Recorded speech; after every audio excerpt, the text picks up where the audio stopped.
Good afternoon. It's good to see you. Thanks, Mark. Good to see you here. And I just started just a touch early so that we'd be sure to be ready to go at 1:30 when the live cast starts. And so I just want to make sure we're ready to go there. And we'll bring up again just the schedule so that everybody can see what's getting ready to happen. And let's see here if I bring it up. Here we go. So here's the schedule. At 1:30, panelists for the Hasbro Star Wars brand team join members of the Hasbro marketing and design teams and Lucasfilm product development team as they discuss popular Hasbro Star Wars line, including the Black Series, the Vintage Collection, and attendees will get an in-depth look at Hasbro's latest action figures and premium role play. So there we go. We get that as well. Offerings throughout the saga.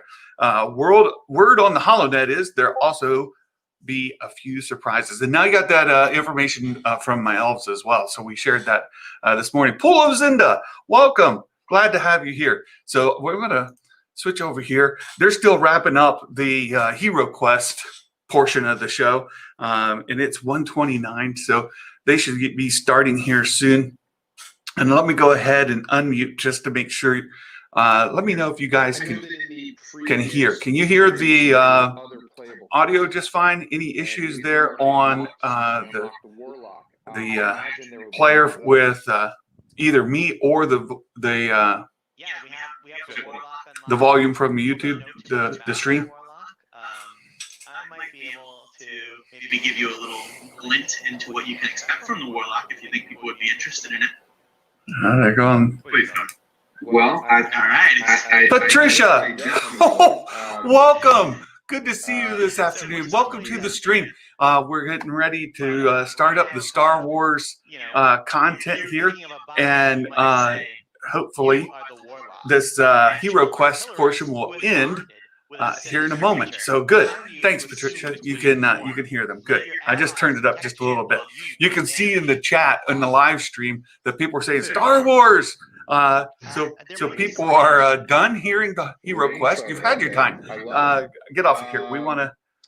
Arya or Anya Wolf asks, I'm gonna. Where can we learn how to play Hero? I'm gonna go ahead and mute them because we're all waiting for the Star Wars content. So just to tell you guys again what I heard from the elves, we have some big reveals coming today from the Black Series. The elves have shared with me we're expecting a lot of Mando Black Series that has not been announced yet. So look for that. Also look for Dark Ray from The Rise of Skywalker. Dark Ray should be a huge seller. And we also then have Luke Skywalker, Han Solo, and Leia from Hoth.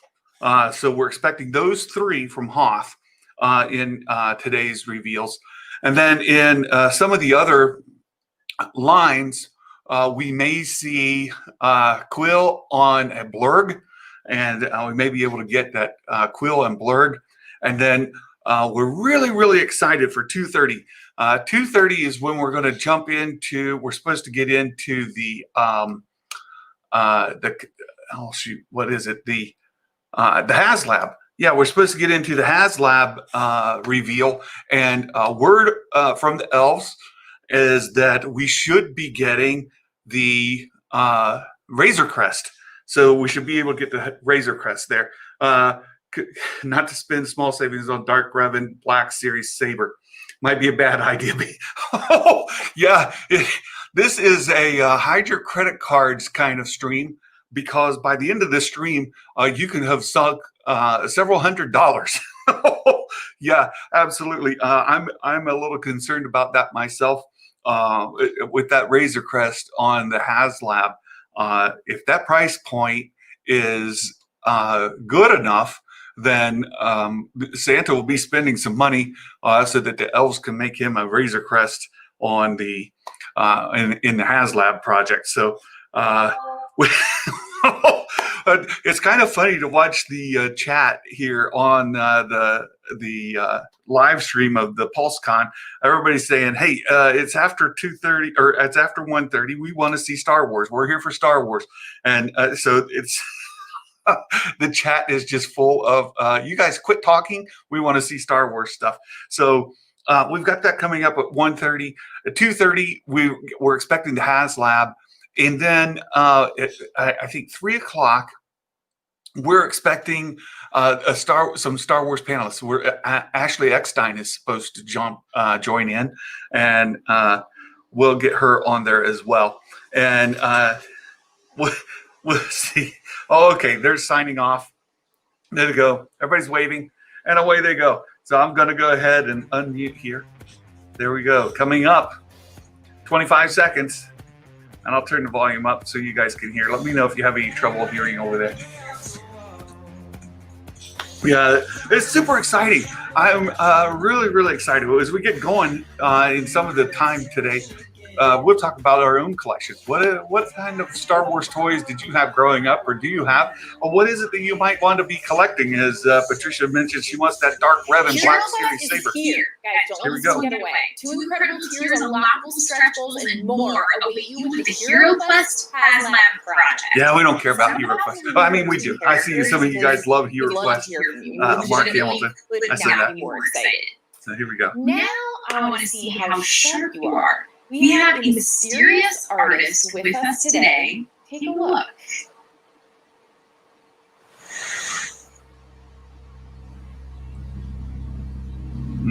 Okay, it's a female form. Mike, you want to ask Razor Crest? Yeah, I think we all do. This is starting to look. Any guesses yet who this is? It's definitely a female form. It's got a little anime look to it. Not quite sure. Oh. Do you know who that is?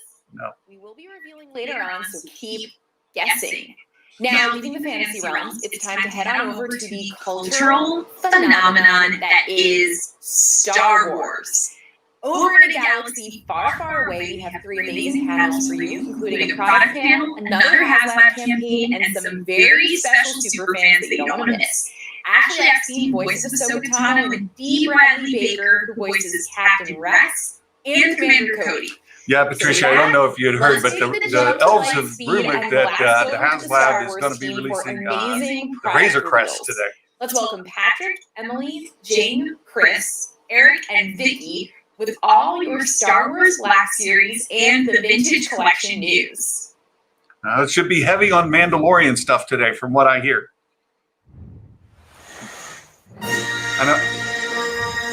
I'm excited to see the Dark Ray, Princess Palpatine, if you will.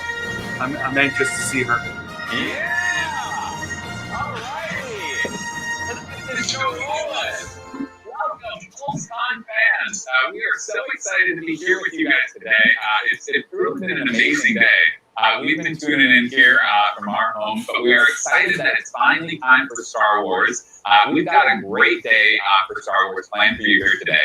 We've got our grand panel right now with our wonderful team. We've got news, we have special guests at the end, we've got a lot of reveals, so it's going to be an amazing hour or so. Then we have the launch of our brand new HasLab project. We're so excited about that. So don't go anywhere. And then, as mentioned, we've got that fantastic Clone Wars and Rebels panel at the end. So I'm going to introduce everyone really quickly. We've got myself, I'm Patrick, and Jing from our marketing team at Hasbro. From our design team, we have Vicky, our design director, and then on her team, Chris, Eric, and Emily. So they will all wave. And then we've got a wonderful partnership guest here today, Chris Dern. Being in from somewhere in the Bay Area. That's right. Lucasfilm partner. We're so thrilled to have you. I misspoke. Today. Thanks, Dale. So Welcome. thanks for joining us. We've got a lot to talk about, so we're going to dive right in here. So obviously, 2020 has been a unique year. We were so bummed not to have Comic-Con and Celebration, but we're so excited for PulseCon. We do exclusives for every convention, and PulseCon is no different. So we're going to bring you quickly through our PulseCon exclusives, all of which should be available for sale or pre-order. Great. So we'll start today with the 40th anniversary of Empire Strikes Back. This will So go Empire with Strikes our Back has been woven through our Han, line Luke, and Leia. this entire year, but we wanted to bring it to our convention exclusives. And the Wampa is a perfect opportunity to do so because we no haven't elves done today. it since 2014. He comes with a new deco scheme based on updated and more accurate references from Lucasfilm. And we also did the clean, non-bloody version of the Wampa. So this is the first time we'll have a clean Wampa in the Black Series line. Just like the original, we still kept the removable arm. And this is a great opportunity to own a piece of the 40th anniversary Empire Strikes Back beyond the card backs with this packaging and pay tribute to the original. That's right. Now, having the 40th anniversary of the Empire Strikes Back is amazing, but we also want to highlight current entertainment and bring great exclusives to the vintage collection. So in 2020, you all know Clone Wars returned with a fantastic final season, season 7. And to celebrate it, we have this new special action figure set. It is ARC Troopers. It features 3 all new, never before done on in the vintage collection figures. And we love that we've really been able to get a unique deco and head sculpts for each one.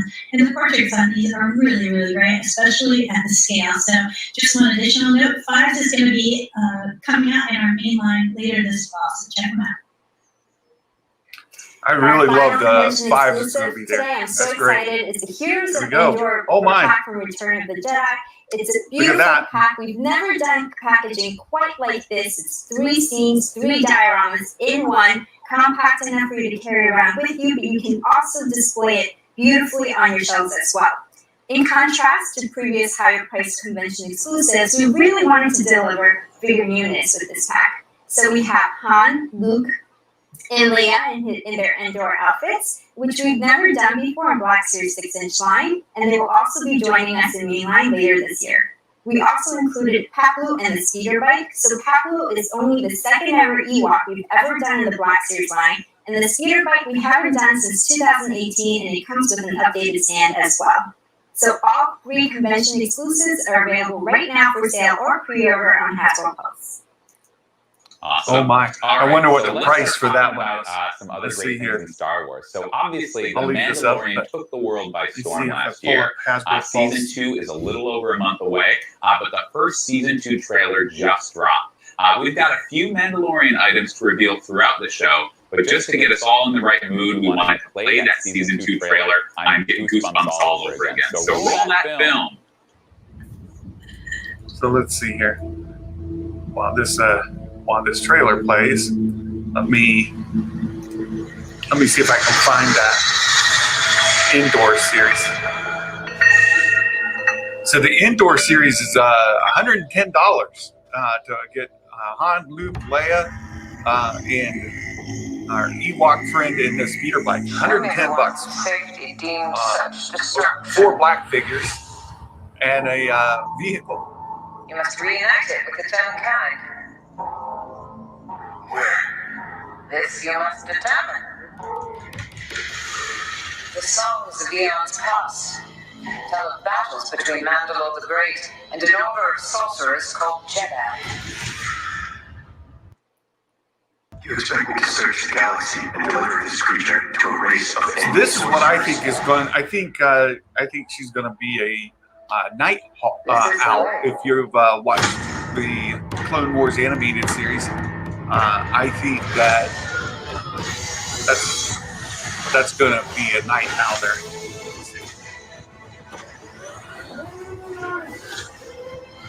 You know this is no place for a child. Wherever I go, he goes. So I've heard.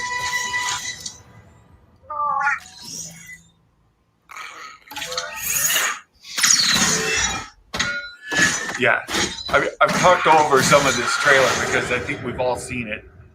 It's definitely filler. But they're introducing, this is going to be a heavy Mandalorian year from everything I've seen. So we'll see what we get. I love it. That's amazing. I can't watch that trailer too many times. So The Mandalorian Season 2 is going to be fantastic, and so is Mando Mondays. So on Monday of this week, we revealed some new items, and Mando Mondays was announced. Now, it's not just a one-day launch event like we've done in the past. For nearly 2 months, every Monday, we will have news and reveals. So stay tuned on those Mondays starting October 26th. Make sure you bookmark StarWars.com because it's going to be amazing.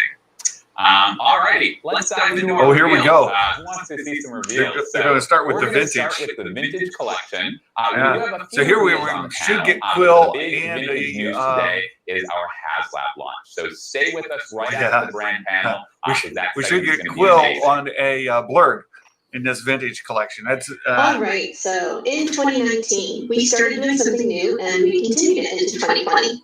We heard from fans that they wanted to get into the vintage collection line, but they had missed out on some of those main characters that we'd done way back years ago. So we started out our specialty waves for our global markets and the US fan channel. We're doing this again for next year, and we're going to show the first wave here at PulseCon.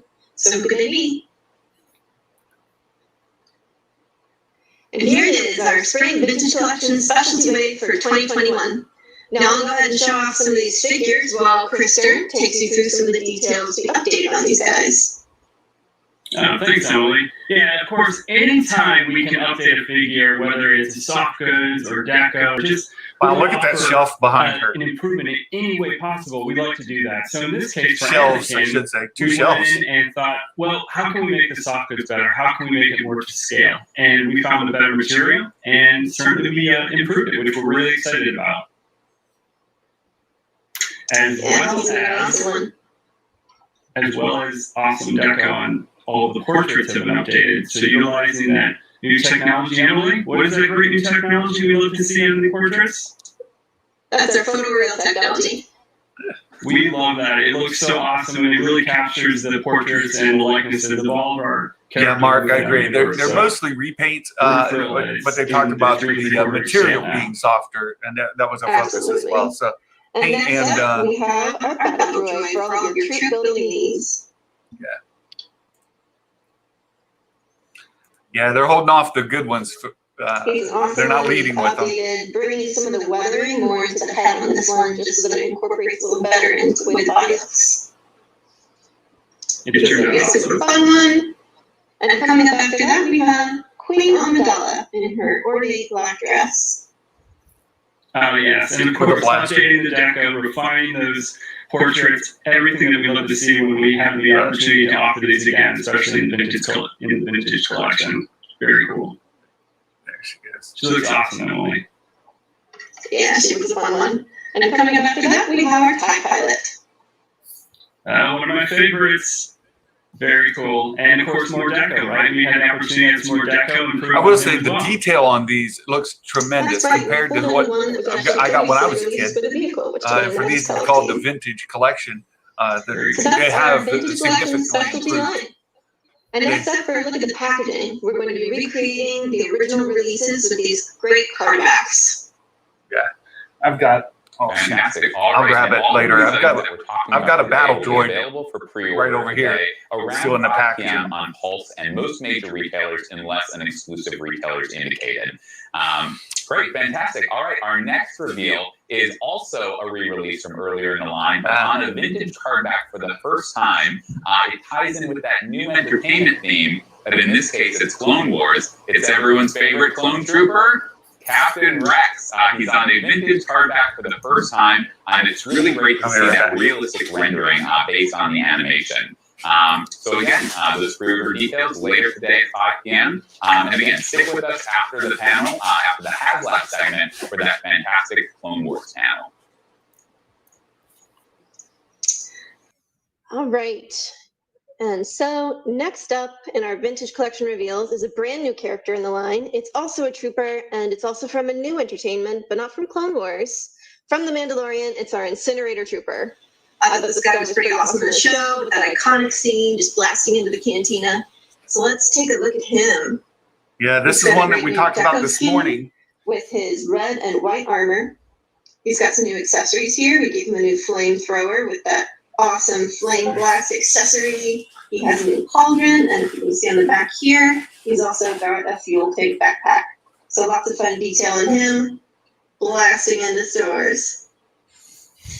And guys, there's going to be more great Mandalorian products in the upcoming months during our Mando Mondays, as we've been continuing to work on getting those Mandalorian collection characters into the Vintage Collection line. So keep tuning in for Mando Monday reveals.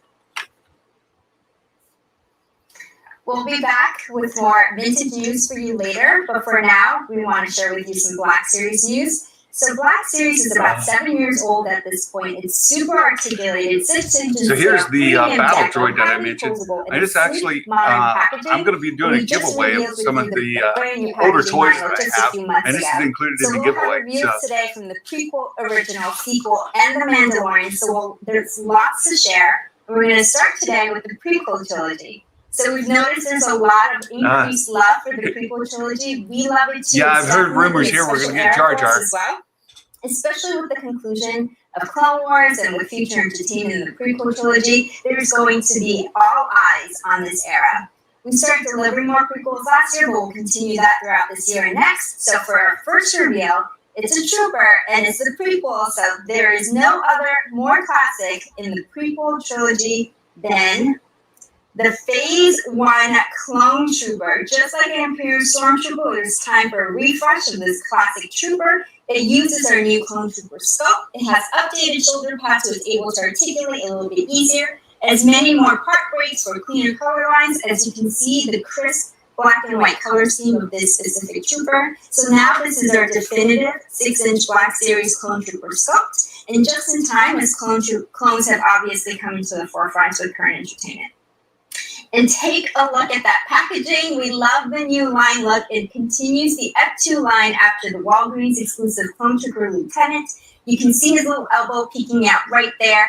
If you place these two packages together, it forms a great montage scene. So excited to bring it to our line.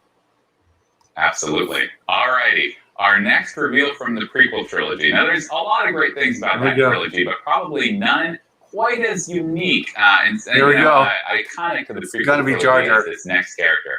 So it has taken him a long time to come to Black Series, long overdue, but his time has come. At least that's what Misa thinks. Yes. That's right. It's Jar Jar Binks. Yeah, Jar Jar. He is the latest addition. He's going to be in our deluxe line, given his size. He's a big guy. And the accessories that we just had to include with him. So he comes with Jar Jar's iconic Booma, with Atlatl, the Sexa, that's the name for the spear, and the energy shield. Now, we worked hard on the figure as well. We wanted to get the patterning on the arms and the back of his neck as accurate as possible. And even the photoreal deco, he has it on his face, of course, but also on his eyes, which is kind of unique to this figure.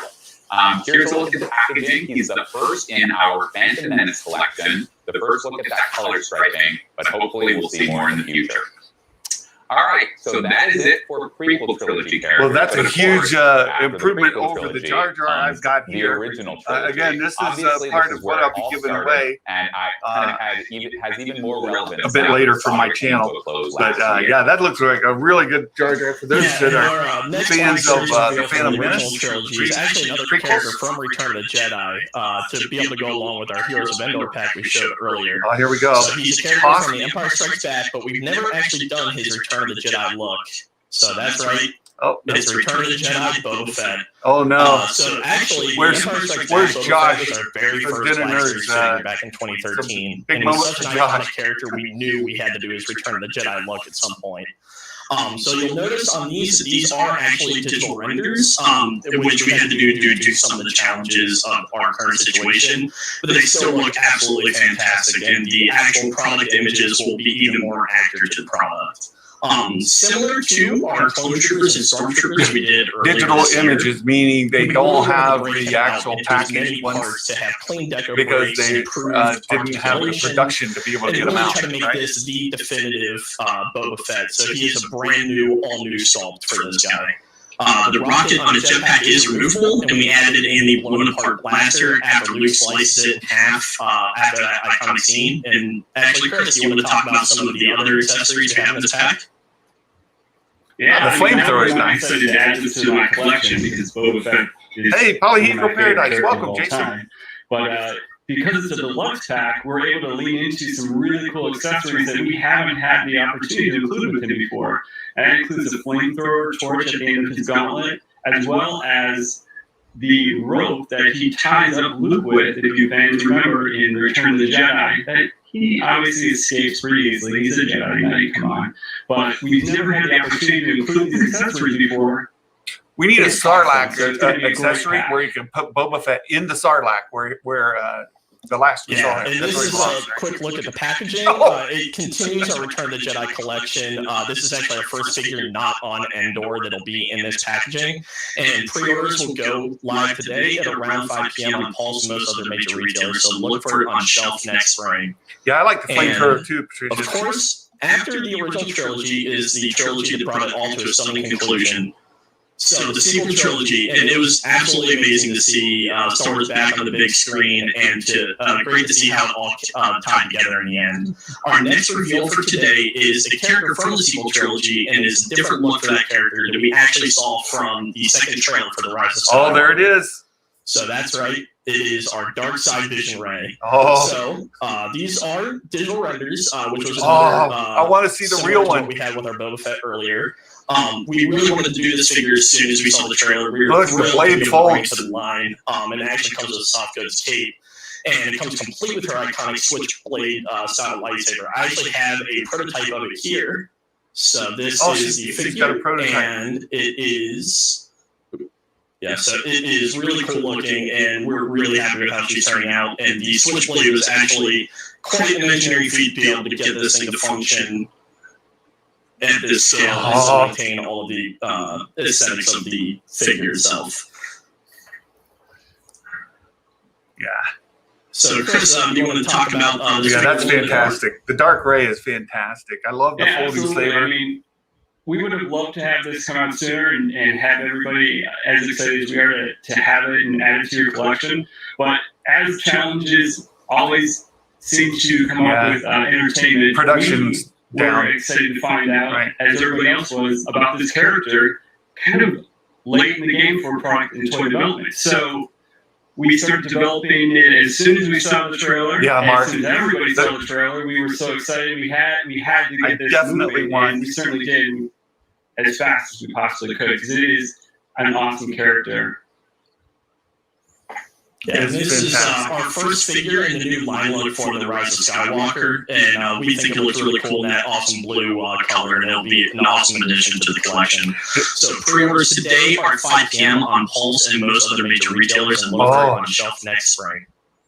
So you're going to have to pre-order that today, or you're not going to get one. But next, let's delve into the entertainment that we all love and has carried us on Here we go. after the sequel trilogy, Here and we that go. is, of course, The Mandalorian. We'll kick things off with this next character that we showed in the vintage collection today, but we are also going to meet him in the Black Series because he is that cool. It is the Incinerator Trooper.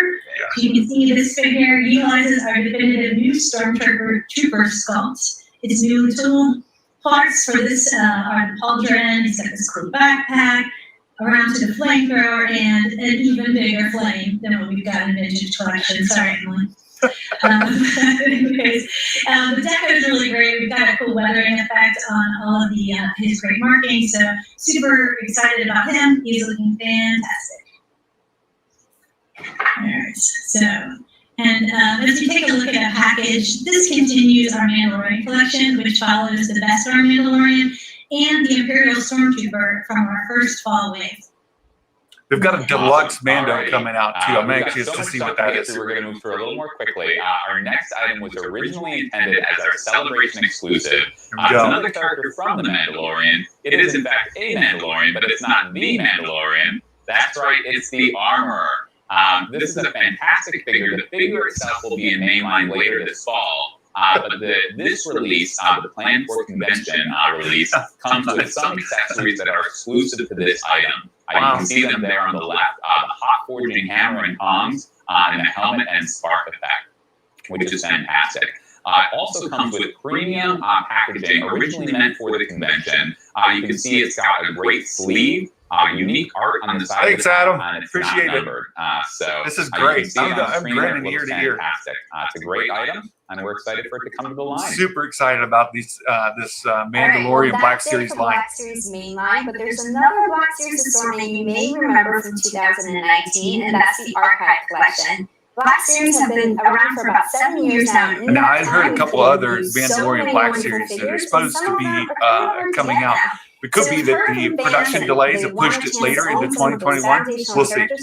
So we launched Archive in 2019 with these characters. We've heard so many great positive responses. In 2020, it went away because we had the 40th anniversary collection, which is a similar thing. But in 2021, we are bringing back Archive, and we're here to share with you the first wave, starting with the figure that you already know because you chose him.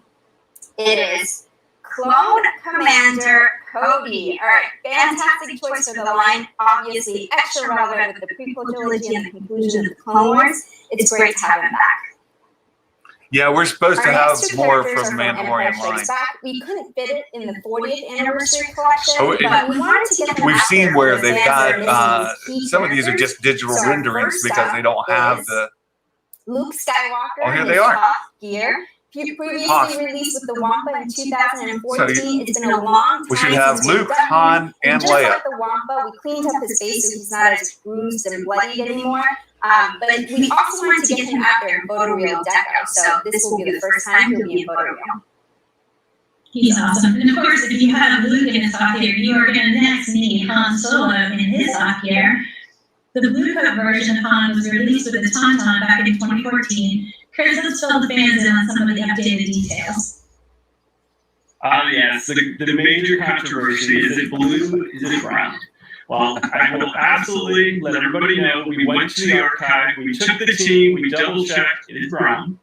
And we wanted to make sure that in the whole purpose to update these whenever possible is to make sure that we're matching reference and entertainment as close as we can. So we were able to go with the brown jacket and the added deck on the face. It looks fantastic. Yeah, he's awesome. And now Right, Leia. so next up in our last one is the final member of the Oh, wave. no. It is Grand Admiral Thrawn. I did Released not see that previously coming. in 2017. We are happy to be getting back out there again in Archive. He's updated with photoreal deco for the very first time. Really is awesome for the red eyes. Well, I tell you, it's really personally, great to get him I'm back really out there. surprised about Thrawn. So, There have been let's some take a look rumors at the about lineup Thrawn of showing up in Archive. live action. You know, these are on this kind of timeless blister card, which differentiates them from the It's fascinating to original me that releases. they But there is released him. something interesting going on with this version of Archive that Chris might want to elaborate on. Yeah, why Thrawn? There might be a little logo that is noticeable on the top left corner of these items, but don't worry, we're going to take everybody through that in days to come and be sharing out the initiative throughout the rest of this year. So all I can say is more to come on that. Yeah, Mark. Oh boy. Secrets. I think the Filoni verse has been confirmed. All right, I mean, next it's up, been so confirmed you're otherwise, like but my it's family. definitely here. Oh, here we Star go. Wars This has is always been some part of the Santa stuff. holidays, you So know, I time pushed with this family out and friends, on and Twitter. hopefully These you're have been getting some released. really We've cool got Star Wars a gifts, of Santa course. Trooper and an This Elf year, we Trooper. are excited These to are be sharing with fantastic. you a holiday treat that we would think would be the perfect stocking stuffer Here we for go. Star Wars fans everywhere. Now, look, a little bit of a peek behind the curtain on this one. When we first showed these concepts to Lucasfilm, they were not excited. We just had a lot of back and forth on these. The team will talk a little bit about that, but I'm really happy where they landed. Yeah, Chris is laughing. Yeah, these are great. One's dressed like Santa, the other's dressed like an elf. And their nicknames, the Santa Trooper and the Elf Trooper. These are great. Kick us off. Yep, let's take a look at the first one. There he is. So, Oh, our no, this first is a little bit figure different. in the holiday edition is the Snow Trooper. So, of course, it had to start with the Snow Trooper. And Look at as the you can socks. see, these figures all come with accessories that are a little bit new I and love- unique to these characters that wouldn't come I with love in the little past. porg. You see And they're all decorated in a nice, festive way. They come Oh with my decorated goodness. socks. Come with a festive deco scarf porgling. And these actually came a little bit later as we were trying to decide what all came with these packs and what made sense. Oh, these And are actually, Chris, do you want fantastic. to elaborate a little bit more on that with the whole process? Sure. Oh. Yes. So, time will tell. If fans love this, we're right on board because this was a lot of conversation, a lot of design development, and a lot of convincing to take our characters and celebrate the holidays with them with these executions. So apparently, I'm the only one that is just absolutely looked at these little buddies that all of them come with, and they were so cute, so amazing, and added a really nice accessory into the package. I love the buddies. the socks. But I'm gonna have to get these for the little buddies. So it came out really great. You guys did a great job, and really convinced us that there was something here.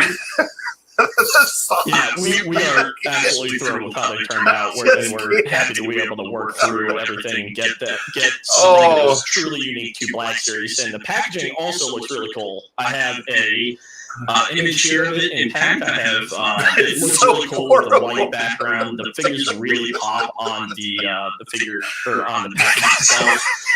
But it's horrible in a fantastic way. Today for this one is at 5 p.m. on Walmart, and you can look for it on shelf this time. Awesome. All right. So the Snoop is great, but he's a little 40 years ago. So if you're looking for a modern holiday edition trooper, look no further than the Holiday Edition Trooper. So he's got another great look. This is the Elf Trooper. Got him right here. He's on the screen. So he's got another great look with those great socks. Those striped socks, basically, we wanted a through line through all of the figures, so we added those in. He also comes with an accessory inspired by Nerf blasters he must have received as a gift. He has a scarf, right out of Lando's closet. So, Chris Sir, do you want to talk to us about his little buddy and that scarf? I want to see is that Babu sure. Frick? I mean, the little buddies, they make the packages. That's got to be Babu Frick, right? So, I'm a little jealous that everybody has one, but me, I haven't even been able to hold one of these yet. We'll send you one, Chris. The Hasbro team did an awesome job coming up with the package and the graphics on the package. I want to see the Babu Frick figure, which is really cool for the collection in general.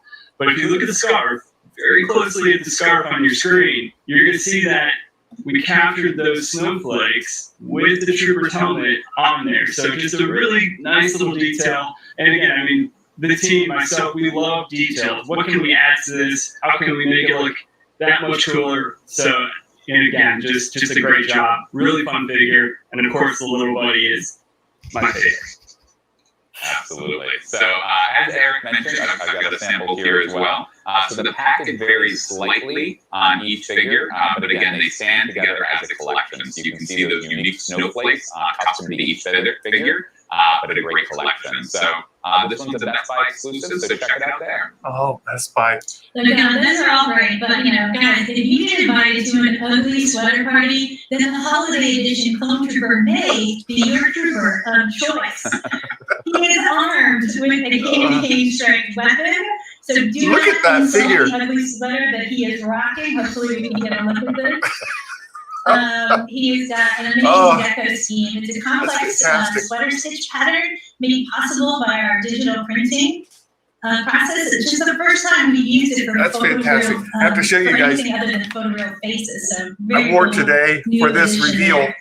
I've got a T-shirt on underneath here. Let's see if you can see. Look at that. One of your favorites. Look at that. It is. He's got the Death Star flanked by TIE fighters. I love it.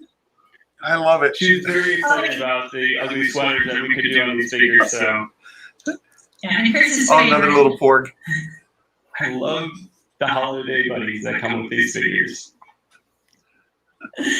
All right. Oh, that's so good. Well, it definitely feels like a competition, and these are so great. They're so fun. But you thanks, can't go Adam. wrong with a classic. And what There we go. is more Oh no, there's classic the elf. I saw this than one. the Holiday Edition Stormtrooper, another weapon from the Elite Praetorian Guard, an ice weapon with blue on the top, and another great ugly sweater. Oh, it's got AT-AT in-house by our talented and wonderful model shop artist Laura, and she created the we've got patterns as you see you've here. got a Chris, white do you want to tell us a little bit more about them? porg on this one.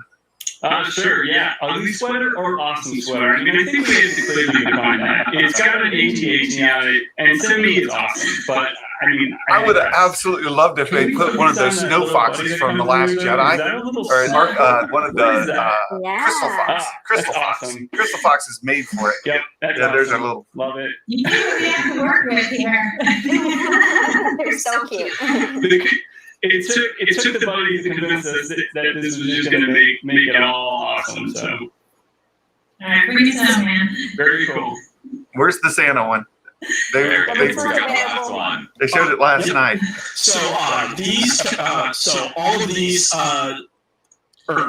troopers seem to be elves, and obviously they will need a leader. So here he is. We have our holiday edition range trooper. And he goodness. is with his holiday-inspired look. So this is him with actually Dio right here. So he comes with the Sith Trooper's sword baton, which is another ice weapon, kind of similar to what we've done in the other figures, trying to get that blue tint in there.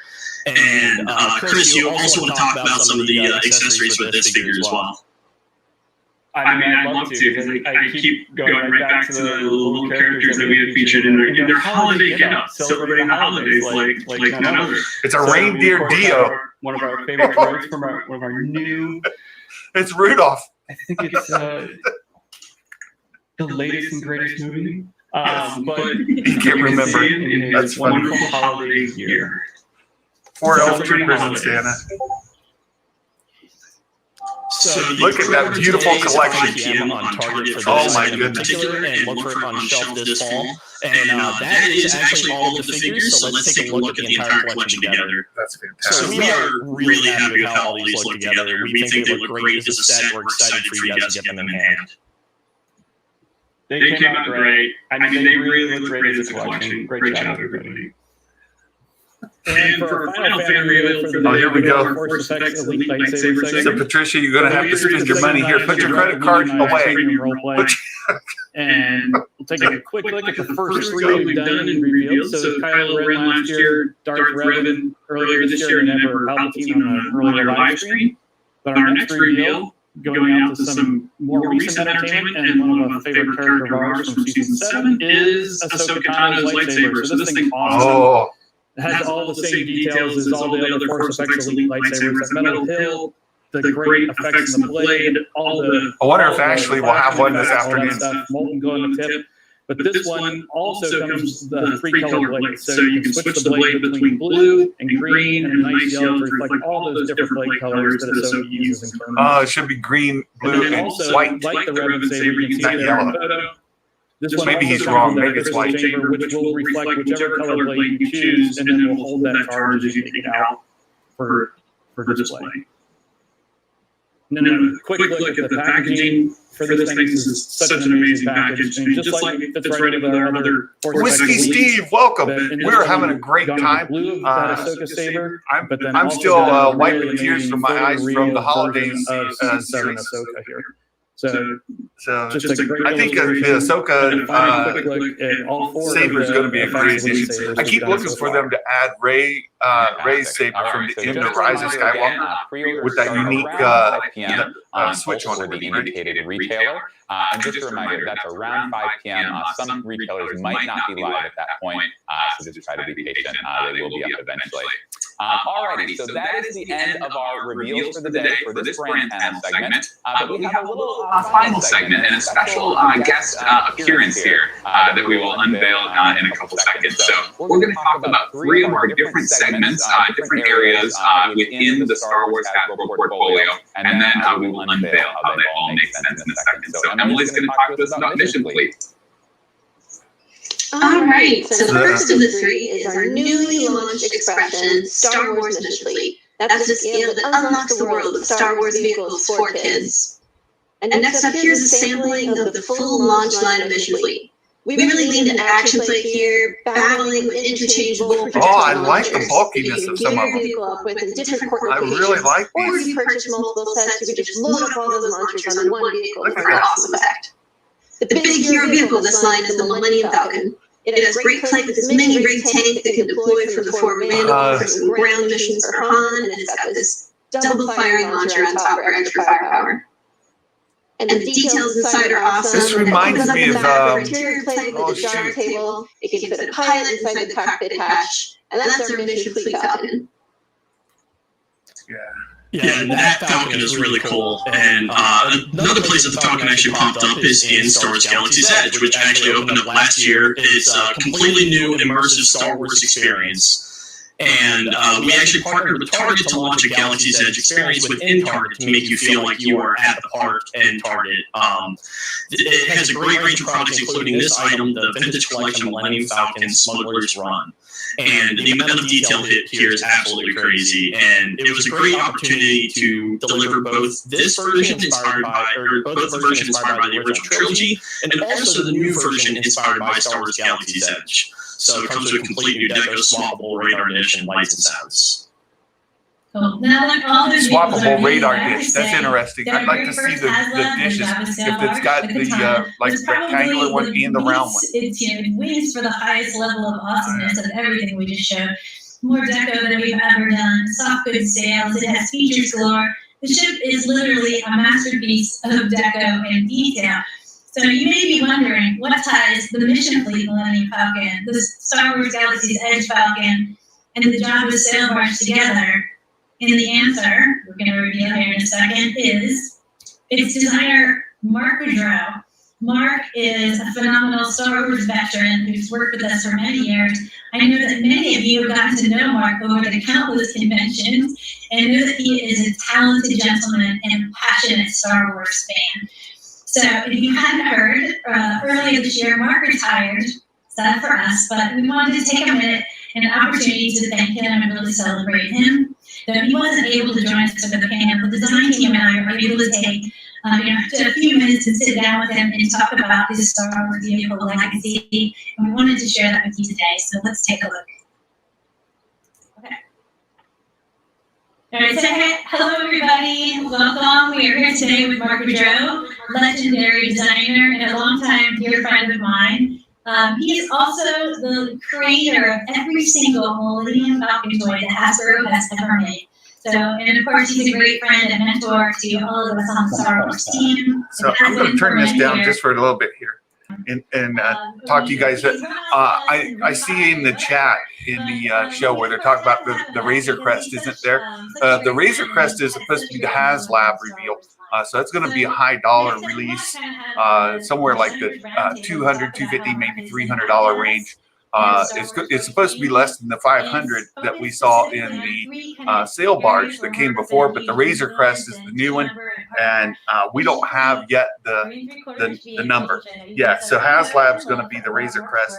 At least it's what it's supposed to be. And while this is going, I'm trying to look up some of these things that they just released. Wow.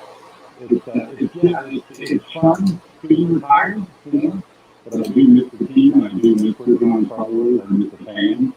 That's what we do. That's why we do what we do, right? It's for the fans. And we love what we do, and very fortunate that I was able to do it for such a long period of time. Yeah, I know. I've worked with Mark my entire career.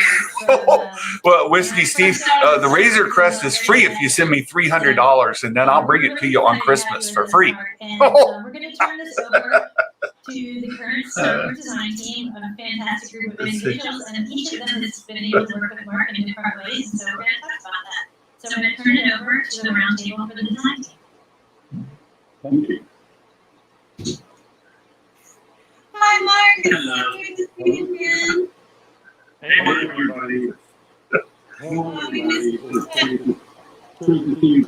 Yeah, I think 250 is a good price point. If it comes in under 250, more specifically, if it comes in under 200, I'll be shocked.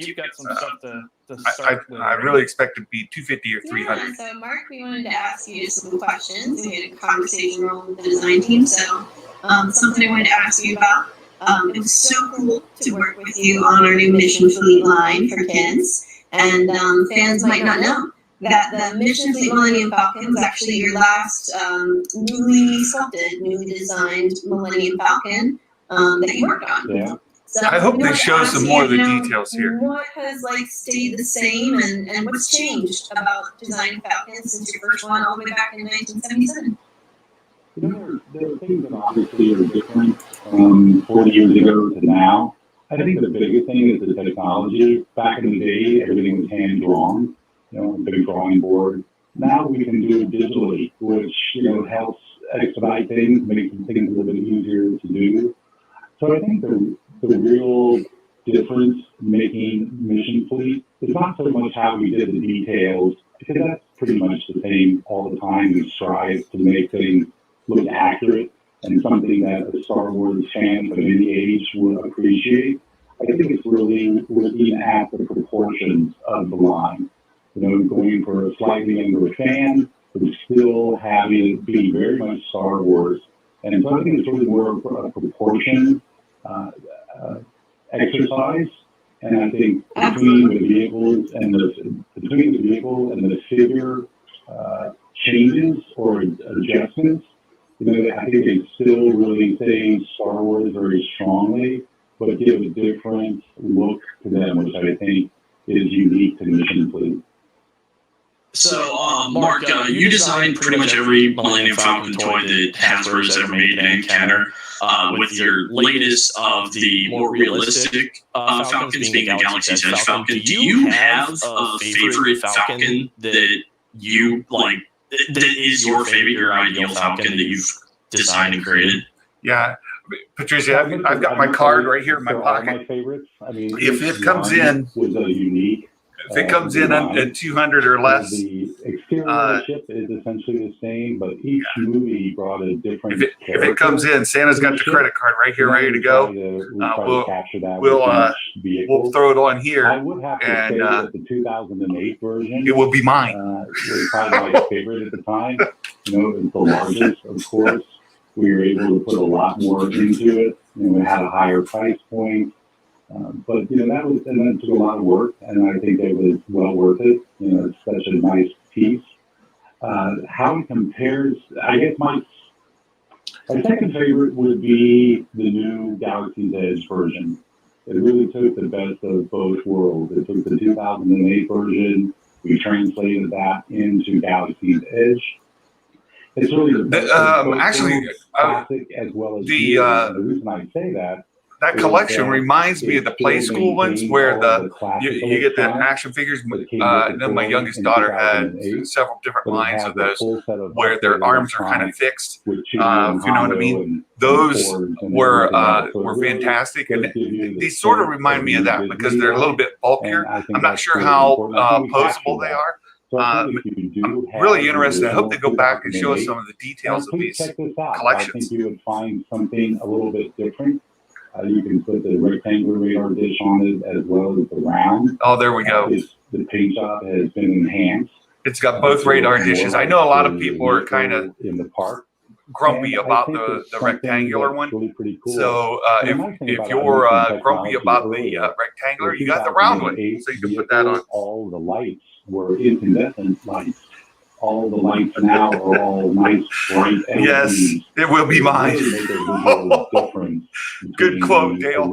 Good quote. And actually, I heard that we might get a Moff Gideon Black Series figure today as well. But we saw a lot of these were digital images, so I think that some of those things that were leaked to us might be delayed because of production issues related to the Pandy. Throughout all the different vehicles, even the barge. I mean, when you worked on that for HasLab, and that thing is its own unique monster, and all the details are super impressive. I mean, when you did the barge, like when you started that, it wasn't even a sure thing that it was going to happen. Like, how was that mindset working on that, and kind of knowing that it could not fund and never come to fruition? I mean, how was that process-wise? Well, that's true. I mean, it was something new and unique that Hasbro was attempting. I think the tail barge was always something that the fans had expressed interest in, and so I had faith in the fans. So when we started this, I'm kind of like, you know what, this is going to make it. You know, that's how you have to think about it, because you need to put your full effort into the design, and you need to do that starting from day one. I think the biggest challenge for the sail barge was its size. How big is this thing? You know, is it 3 feet? Is it 4 feet? Is it 5? Is it 6? You know, we kind of were able to rule out, well, and so we started doing a lot of big printouts and kind of settled at the 4-foot scale. Seemed to be Freeman, something that was still being good afternoon. Thanks for joining us. putting it on a We're shelf. sort of in between reveals here, You know, you get a little and bit too big we're waiting and to it's get the become next cumbersome. And I set. think it just worked out scale-wise with our figures. So I think it was a nice meet in the middle kind of thing, not too big, not too small. 4 feet's a And pretty I big think sail barge, it friends. certainly is still a very impressive scale.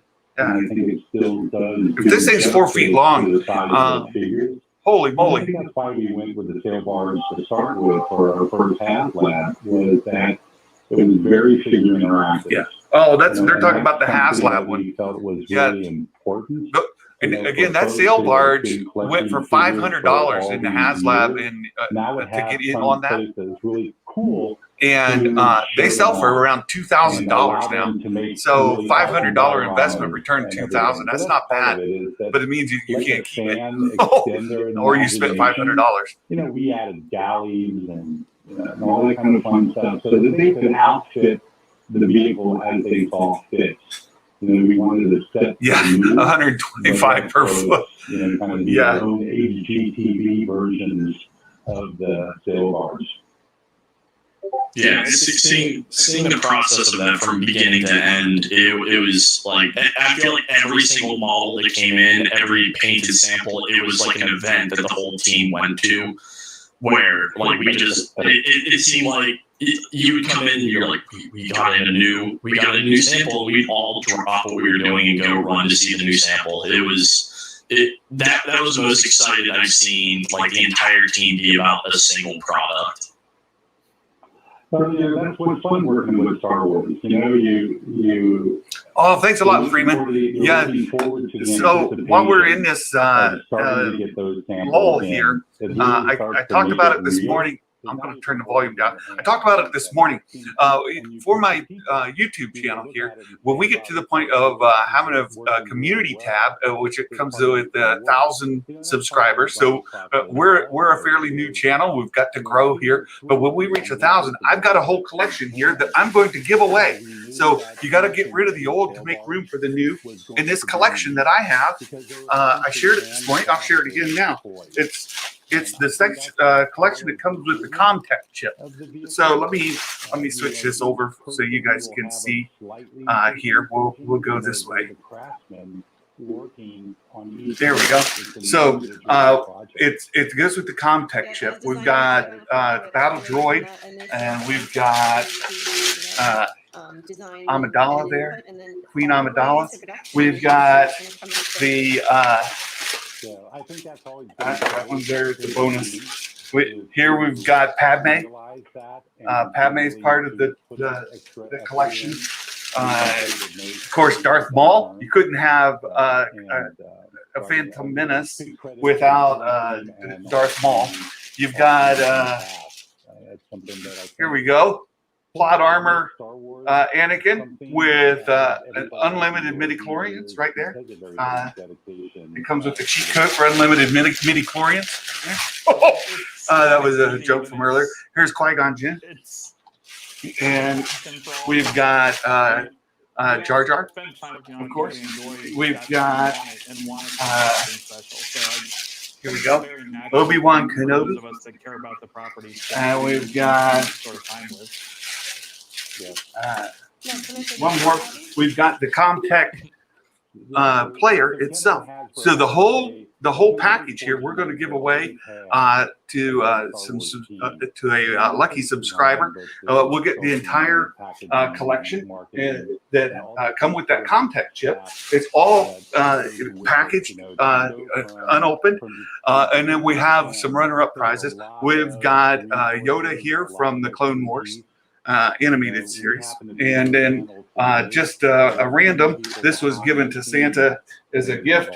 Somebody was knew I collected toys and things, so they gave me a Hulk action figure as well. So we've got the Hulk here for another. So those are giveaways I'm gonna give to somebody that's a subscriber to my channel, and we'll have one trivia question that goes what was the what is it? It's the what was the HasLab reveal that Santa shared on his stream before the con? And that the answer to that is going to be the Razor Crest, So that's the answer. And from that, we'll somebody will win that entire set, and then I'll pick a couple others for the other ones. So here we go. It really comes across. We miss you as part of our team, as part of the family. But it's so great that you were able to join us today. I really appreciate it. No problem. It's many miles apart, but the technology brings us together, and so I really do appreciate the opportunity to be part of the panel. Dave Clanker. I hope that we have a very successful fall con. Yeah, so it's 2:30. So here we go. This should be the Razor Crest. The credit card is warmed up. I've got it warmed up here. We're ready to go. As soon as they release that, we're ready to invest in Thank you very much. This HasLab. Me too. Me too, Mike. Awesome. Well, that was a fantastic segment. We love getting the chance to touch base with Mark. We've got about 2 minutes left, so we are going to quickly reveal the winners of our PulseCon cosplay contest. We got over 150 entries. It was fantastic.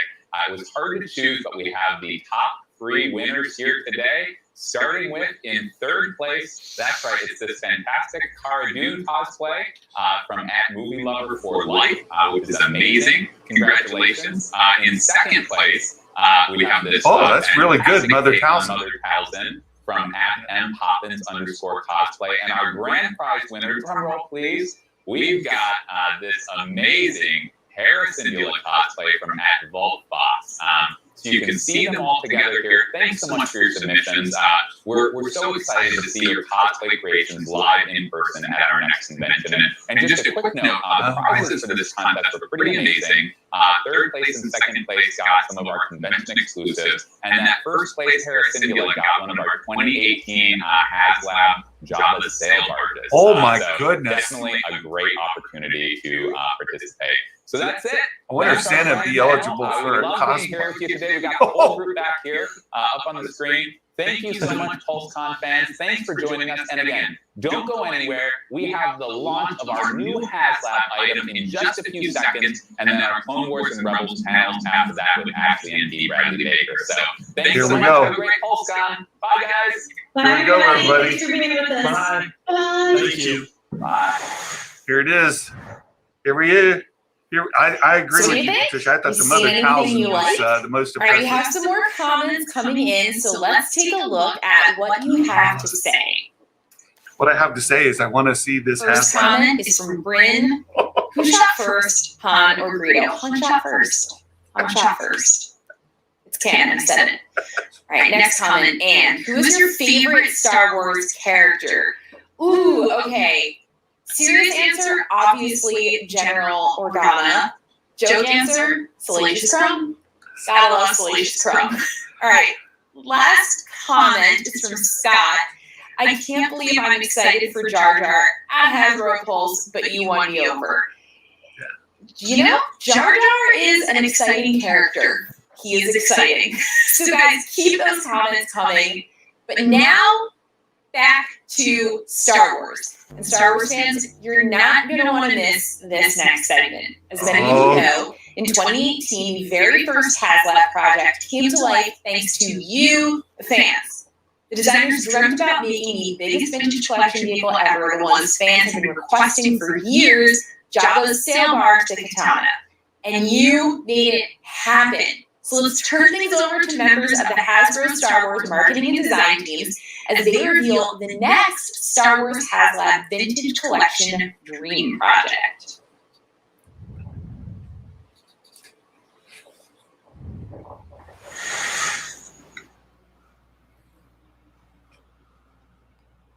Yeah, we know. Hello again, PulseCon fans. We're so excited to be with you.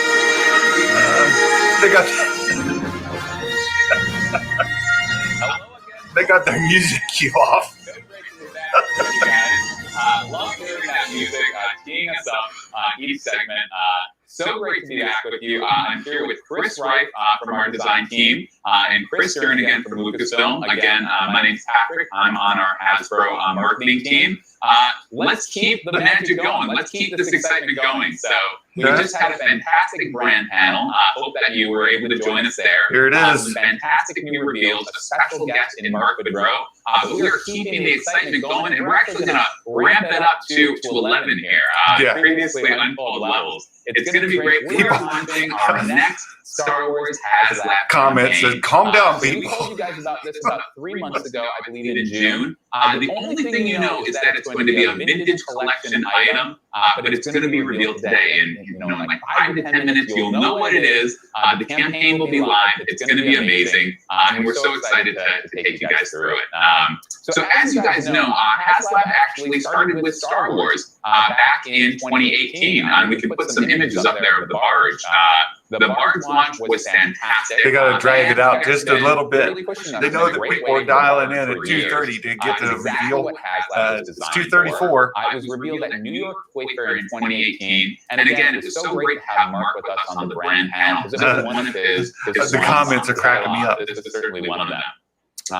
As backers know, if you were on the Sorry, like that. it was a fun campaign. We'll say fun. It had some twists and turns, but we surged at the end.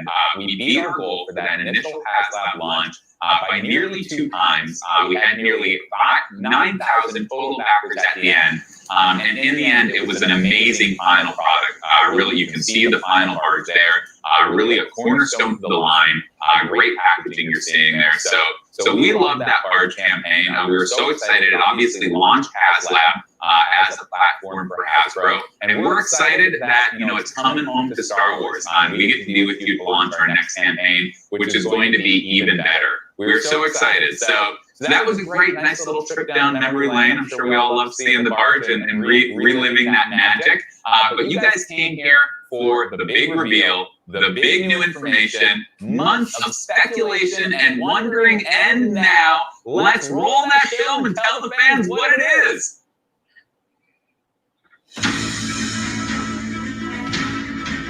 There it is! Oh, there it is! Yes! It's the Razor Crest.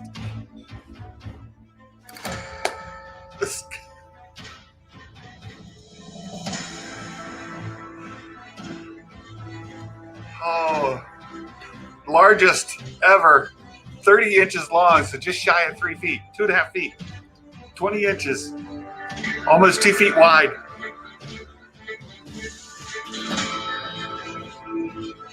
Oh.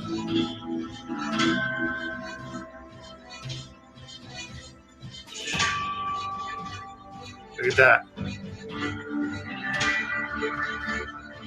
You see the detail on the inside of this thing?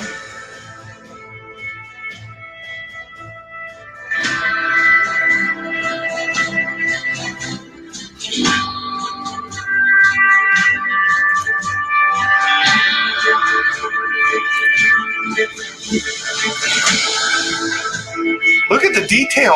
Holy cow.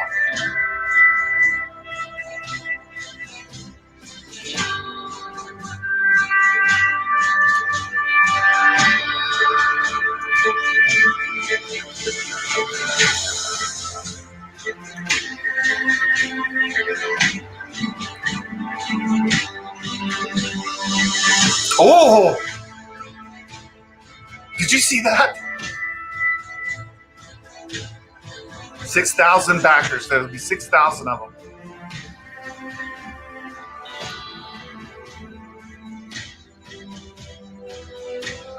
More unlocks at 8,000. That's probably where it starts to color, right? Yeah! Yes. Yeah, I love it. It's not quite the same leading a round of applause with Holy cow. Well, here, I'll second his applause. Convention, but I'm Super just too excited. My son upstairs is wondering what's going on, but that's amazing. We have been, working on this for months. What's the price point? We've been so excited. Everyone's so excited. Even you can see even the backer image on this live stream is so excited. It switched from that Imperial hanger to the Mandalorian background. So we're so excited. We hope you're excited. We're going to talk about this. Chris Rife and then Chris Stern. Do you guys want to talk about kind of the journey that led us to this item? Yeah, absolutely. This has been so exciting to work on, and everyone out there is clearly as excited about the new Star Wars HasLab as we were. I mean, All right. When we just teased it, all this crazy speculation that was happening, it was awesome. I mean, some of those ideas you guys were throwing out were things we had talked around. We've got a price point. But it kind of made itself clear what the next HasLab could be to us when we saw that season 1 Mandalorian stuff happening. Price point. And Chris, 350. you can probably talk to that even a little better than I can. oh yeah, I mean, it's having worked on the barge. I mean, I'm gonna have to find another room to put all these large. And I'll bring this over while they're talking. So here you can see funding is incredible. Yeah, the 350 tiers to get in. It's the amazing thing about it is it's simply going from the barge, going to this. Fall 2021. So you get it next working on this for several months, like you pointed out, Chris. It's really fun to share now with the fans.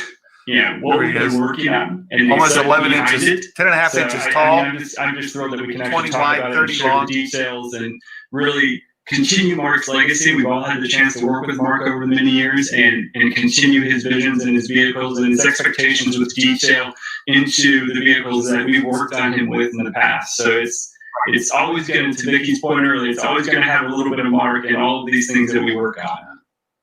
Yeah, absolutely. Awesome.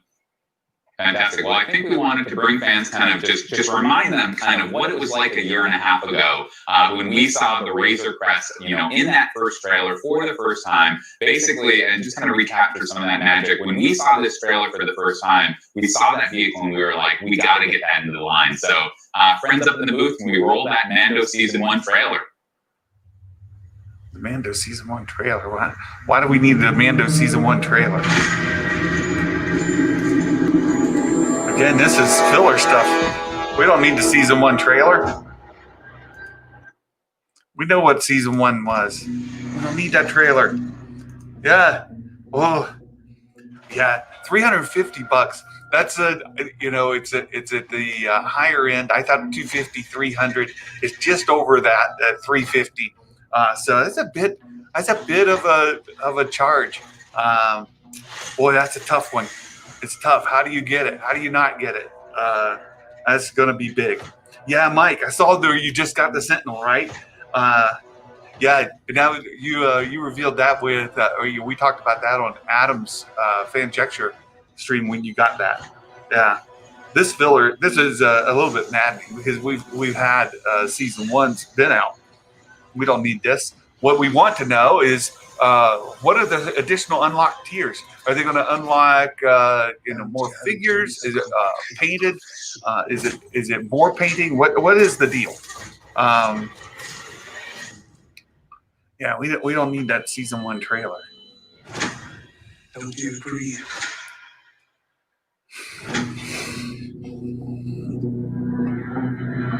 Yeah, it'll have add-ons. I wonder if the child might be an add-on. I love that quote from Warren Herzog about bounty hunting. It never gets old. So yeah, it's interesting. Like Season 2's coming up, and we're so excited about that. But I hadn't seen that trailer in a while. And it reminds me just how amazing that hit all of us as obviously classic Star Wars, but something new and exciting. So those were great trips down memory lane. The barge in 2018, Season 1 trailer last year, but you guys came to dive deep on the Razor Crest. So the next 10, 15, 20 minutes or so, we've got a lot of different rendered images that we want to share. to kind of dive deep into the details. So we're just going to basically put up a bunch of images, talk to them, and talk about this vehicle. So here's the first one. Obviously, that beauty shot, that 3 3/3 inch view. So you can see it's a big vehicle. So it's one of the largest vehicles we've ever done in the vintage collection. It is 30 inches long, 20 inches wide, and 10.5 inches tall. And Chris Rife, can you tell us a bit about the detail we're seeing here? Yeah, it is insanely detailed. I mean, the just panel lines and missing pieces and everything else. This thing is the toy that I wanted, and it's in no small part due to our partnership with Lucasfilm, and Chris can lead us into that a little bit. But just the assets that we were able to get, and that ILM and Lucasfilm worked with us really close to make this thing happen. So, yeah, we were really fortunate. Industrial Lights and Magic provided the working 3D files of this vehicle, and they were to scale. So we had some challenges to get it down to our 3 3/4 inch scale. So there's a lot of considerations that had to go into play, but great resources for this item. It's been fantastic working with our image unit team, working with our filmmakers to really make this happen and capture a whole new level of detail in the vehicle.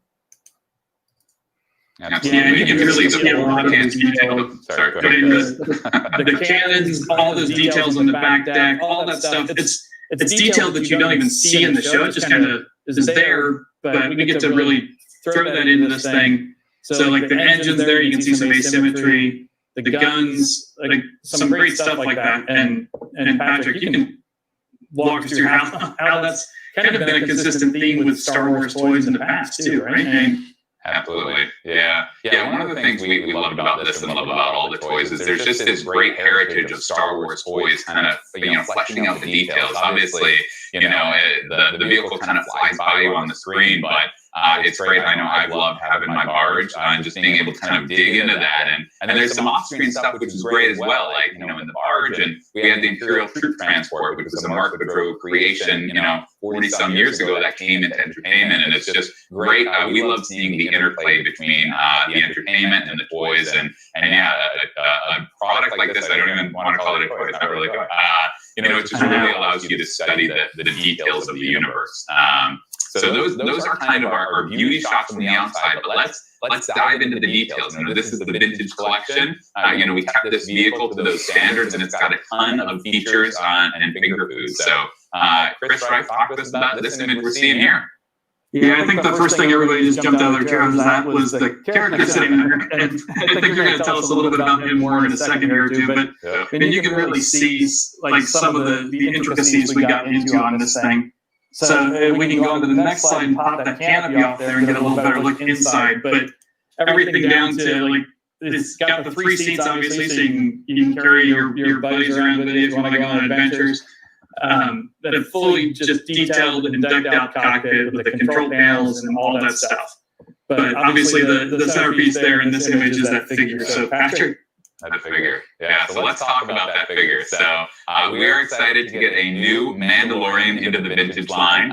So this is, in fact, you can see the armor is different from that previous release. It's got that new shoulder pauldron, that new chest plate. So that does make this, in fact, the Mandalorian in his Beskar armor. We're so excited for that character, that version of the character to make it to the vintage collection. Now, before anyone gets worried about that, he will be in mainline later. Obviously, we want you all to back the Razor Crest, but he will be in mainline. But there is a difference. In mainline, he'll have a molded plastic cape. But obviously, if you would try to fit the figure with the plastic cape into this cockpit, it wouldn't work. So this release of the Mandalorian and Beskar armor will have an exclusive soft goods cape. Obviously, he's got to fit into that cockpit and pilot this thing. So we're excited about the figure. We're going to show you more imagery later in the campaign, but it's a great first look now. So Chris Rife, let's take a look at the next image and what are we seeing here? Yeah, I agree with you, Mark. This is I just a nice think graphic view of the I'm left curious side to of the see ship. if they'll tell us what the tiers unlocked. All that panel line and Greeley's like. I mean, it's a kind of an ILM term or a special effects industry term, but it's about all that surface detail and like just the little tiny bits and pieces that make it feel extra real. So see that here, but you can probably see some slightly larger panel lines there at the side entrance. So if we pop that open, yeah, you get a great look at how the side entrance there folds down, like little hydraulics that slide up and down in the door and along the tracks. The little front of the ramp pulls out. So just like in the show, all that great detail. And then if we move on to the next one, we get a good view at the back here. Again, more greeblies, all that super fine detail down in those little pits in the back of the ship. And looking into the back side of the engines there, just all that really immersive detail that is something that was really extra. Yeah, Mike, it seemed like it was a little too centered there, didn't it? But I don't know. It might be fine. The other part is I like where the feet are revealed. Right? Yeah, right there. Panel line there, and pop, it opens up the whole back ramp up into the back of the ship. Again, the little hydraulic pieces move up and down, slide little tracks as you open that back door. You can really see up inside there and start to see some of the little bit better detail that we're going to get to here. So, wow. Again, this one is just a zoomed in view up in the cargo hold of the ship. So you can see there on the left some of the great cargo that will come with this, some backpacks and all that extra detailing on the surfaces of the ship. But then up there in the front, you see even crazier, over the top, super detailed little, what do we call it, a refresher area. I mean, everybody's got to evacuate at least once the solstice, I guess. And then the little bunk area over there on the right, and you can even see a little tab there that's your access tab to get into a little hidden cargo stash area underneath the bunk. So. Yeah. You can also see there in the foreground, you can see that carbon freeze chamber, obviously important for any vehicle. And you can kind of see the weapons locker there on the right. And about that weapons locker, so here's a view, standing outside the ship and looking in. And, you didn't think we'd mold that shut, did you? Absolutely not. So Chris, Reif, what are we seeing here? Oh, we are seeing every weapon that's in the Mandalorian's weapons locker on the ship from season 1. It is intense, and each one of those things is a separate part that you can take out, play with your other figures, or pose with your other figures with, and just study the detail on these things. I encourage people to do that, because the lengths we went to make sure the details on even these tiny little vintage collection blasters were right is just, it's over the top, and a very special place in my heart for that sort of detail in this thing. So absolutely. Just extra craziness. Yeah. Our next image, so you've seen this next feature in some of the other images, but obviously a vehicle like the Razor Crest needs some landing gear. So you can see that in action here, and then on our next image. So Chris Reif, talk to us about this. Yeah, so I mean, this is going to be a big, heavy ship, and the gear in it is important. I mean, you got to have it displayed nicely. So the gear in here are great, super heavy duty, but show accurate too. They pull out of little slots, and then all the little landing gear doors are hinged and pivot to close up. So you can still take this thing out on flight adventures through your backyard if you really wanted to, pose it other ways, hang it from your bedroom, however you want to play. Absolutely. Here's a sail barge was about 4 feet. The tail deck of the thing on the top. And it's another one of those things that, because of the detail we had, a great detail that's in the concept art and in the files from ILM that we didn't get to see in the show. And that's, if we go into the next one, you pop off a little panel there, and there is a rear firing gun that pivots around in the back of the Razor Crest. And it's another one of those great details where you can pull it up, swivel it side to side, and really kind of immerse yourself in the show and in the ship that way. Absolutely. Awesome. Yeah, awesome. Dale, Alrighty, 30 so inches. our next image you can see here, we've got some removable side panels. So, obviously everyone remembers episode 2 with those off-world Jawas. So, we might in the future, we'll see, if and when we get an off-world Jawa into the line. We obviously wanted to make sure that this vehicle was ready for those Jawas in your collection to kind of go to town on the Razor Crest. So it's got those removable panels. You can see them from this side. And then what do we have going on in the view from the other side, right? Oh, this is just even more like, look at those details. You can see through the ship where you can see the little black spaces where the panels are removed from the other side. On this side of the ship, the whole left side of the ship comes off. We did that so that you can really get in there and access the cargo hold area and pose figures, take like really nice photos of the thing, just to kind of really immerse yourself in that ship. And it's one of those things where we just want the experience of taking panels off the engines and all that stuff to really just kind of explore this thing in a way that you can't in any other form. It's one of the great things about product like this, where it's big and you can just immerse yourself in those details and discover new things. But you can probably see that the cargo area there is a little lit up. And I think we're going to let Chris talk to you a little bit about that and kind of that exploration. So. Yeah, I mean, it's detail, right? Detail. We it was super easy, right, Chris? I mean, we didn't. Oh yeah. So we had a lot of conversations about where we can add detail. Maybe there wasn't any detail there, and we had to continue. We had to add some things. Just to your point, Chris, is when you take the panels off, what's under there? What's on the back of the panel? I mean, literally, we took all those things into consideration and just making sure that almost no surface is untouched. I shouldn't say almost. I should say all surfaces have some type of detail added to them, which is cool. It's something that we made sure really to follow in the footsteps of the barge. It was that thing, as the team mentioned earlier, it's super detailed. So this just, again, we're just trying to one-up ourselves, and I think we've done a really amazing job. Yeah, I think you might get the carbonite block. I don't know about the blurs. The final two, so you can prepare yourself emotionally that these are the last images. But basically, there's no new features here. This is basically an exploded view from the back. And again, we wanted to show this because, vintage collection, it's, one of our fan-focused lines. It's all about that detail. It's not just kind of a shell of a vehicle. There's so much going on here. It shows the incredible complexity of the vehicle. And we have another exploded view from the front that Chris Rice is going to tell us about. Yeah, and like you guys can see, like this thing is just over the top in how complex and detailed it is. And like even now, like I find myself not looking at the camera and talking to you, but looking at the pictures on my screen, because even though I'm immersed in this thing day to day, like I still love looking at this thing in all this detail. Yeah. And here, like you can see, like even we've got the engine pods and wing pods coming off, and part of that's for packaging, but also it's a great way to even explore more detail in there. So even on those surfaces where those wing pods come off, we've got interfaces in there that are detailed out with more like hoses and wires and panels and stuff in there.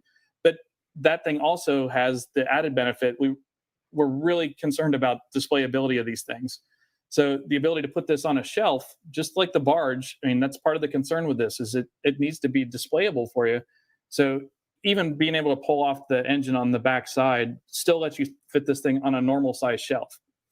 So it's really a kind of a labor of love for us. Like this thing, like Chris said, it's a lot of work, but man, we enjoy every hose and tube and rivet we put on these things.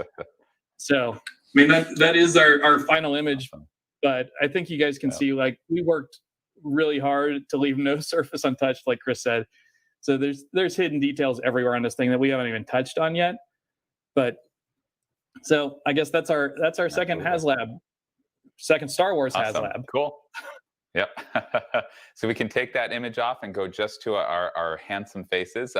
So fans, all of those images on the video will be on the HasLab site. So my thought is all those removable toys,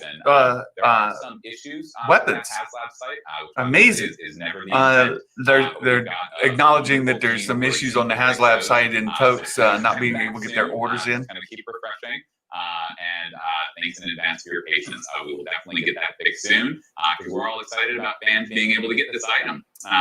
So that's it for the images, but some key details here. So The price was at the end of that video, but if you didn't have eagle eyes and didn't catch it, it's $350, $349.99.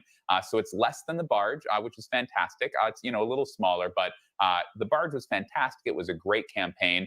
We certainly wanted to deliver this amazing vehicle, so iconic with the entertainment, at a slightly lower price. So that's the price.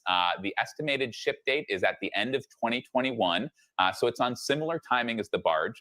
As I'm sure you recall, the barge launched at New York Toy Fair in 2018, and then it shipped out in 2019 in March and April. So this will be on similar timing. So the backer count. So we need 6,000 backers by November 9th.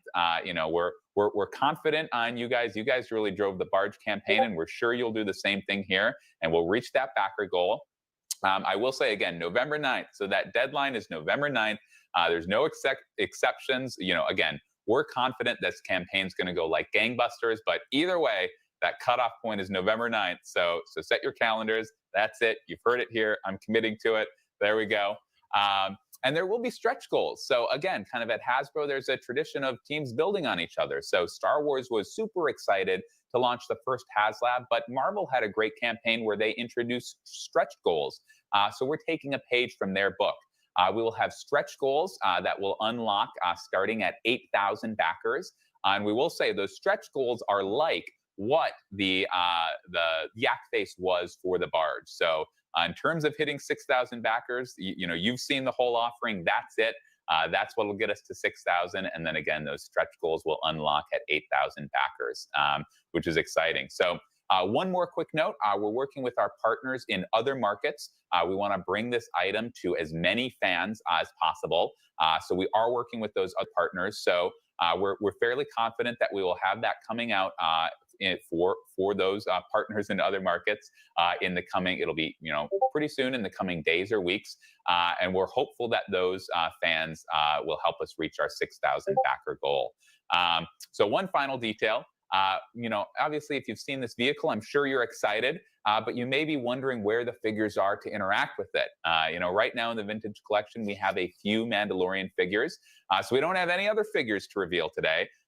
But we are willing to say that if this thing funds, by the time it ships next year in 2021, there's a pretty good bet that we will have nearly all the figures that interact with it in the line. So, if this thing funds, just like we did with Jabba's sail barge, we kind of built a line around that, and we'll do the same thing here. So we're excited about seeing this fund and then building out a whole Mandalorian, segment of our vintage collection. So that's it. This was fantastic. Chris and Chris, it was great to be with you guys. Fans, you're going to be seeing a lot of Chris Reif and I over the next few weeks. We're excited to come back with you guys today. So that's pretty cool stuff. When I look at it now, they're at 167 backers. They did have some issues out of the gate. Yeah, they're just kind of closing out there. They're at 163 backers. They're looking for 6,000. We did see their unlocked levels at 8,000 and 10,000. So let's see. It's 167. If I refresh, I'll guarantee you that goes up. Yeah, 180. So those are ticking away right away. This is fantastic stuff. Really, really. Really, really exciting. So, yep. Oh, we're already into the 3 o'clock panel. All right. Let me turn this up. And I'm sure we'll talk soon. Thanks, everybody. Thanks so much, Jackie. We are so excited to be here, continuing our Star Wars segment of PulseCon. With 2 amazing guests. I'm so excited to see them. I'm kind of geeking out right now. I should say first, my name is Patrick Schneider. I've been with you for a little while here on the Star Wars Hasbro brand team. But we're here today with Ashley Eckstein, the voice of Ahsoka Tano in the Clone Wars and Star Wars Rebels, and then D. Bradley Baker, the voice of all the clones, including Captain Rex and Clone Commander Coda. Yep, love the salute. Ashley and Dee, thank you guys so much for being with us here today. Oh, thank you for having us. Pleasure to be here. Absolutely. It's so great to see you guys. And I think, we've chatted, and this is kind of a unique opportunity for you guys to be together here talking about Clone Wars Season 7. Is that right? You know, Dee and I actually haven't had an interview together since the series finale. That's fantastic. Well, we're just so excited. I'll turn that down for just a minute.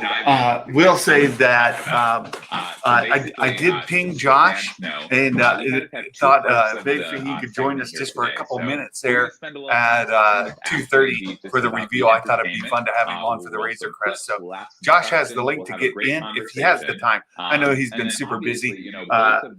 Chet won't let him go. Did you miss the Legends panel? Have been in our product, so we missed you missed the original reveal. So there was some Black Series stuff and some other lines that they announced before the Razor Crest. And so yeah, now we're into the panel discussions and Ashley and of course Dee Bradley. Asking for more of the Clone Wars. Our dream really did come true here this year. It was announced a couple of years ago. I was at the convention where it was announced, and we had the incredible series finale this year on Disney Plus. And so I believe we have a clip we're going to play, and then we'll talk about it. Great.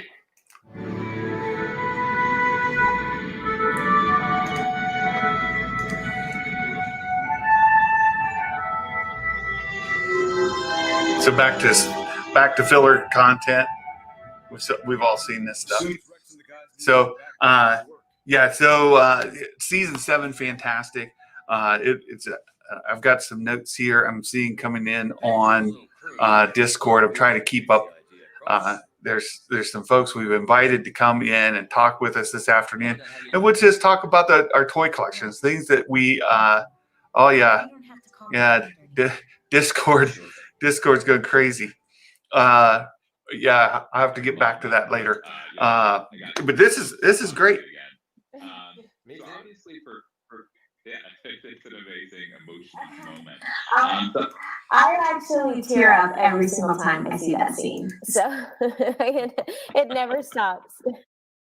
That's awesome. Well, it's really lovely. So obviously, I mean, go ahead, Dee. their connection is really earned. I mean, it's a moment of them coming back together that means a lot for anyone who's watched that series, and they play it quite beautifully. The music is quite beautifully. It's very touching, very heartfelt, that reunion there.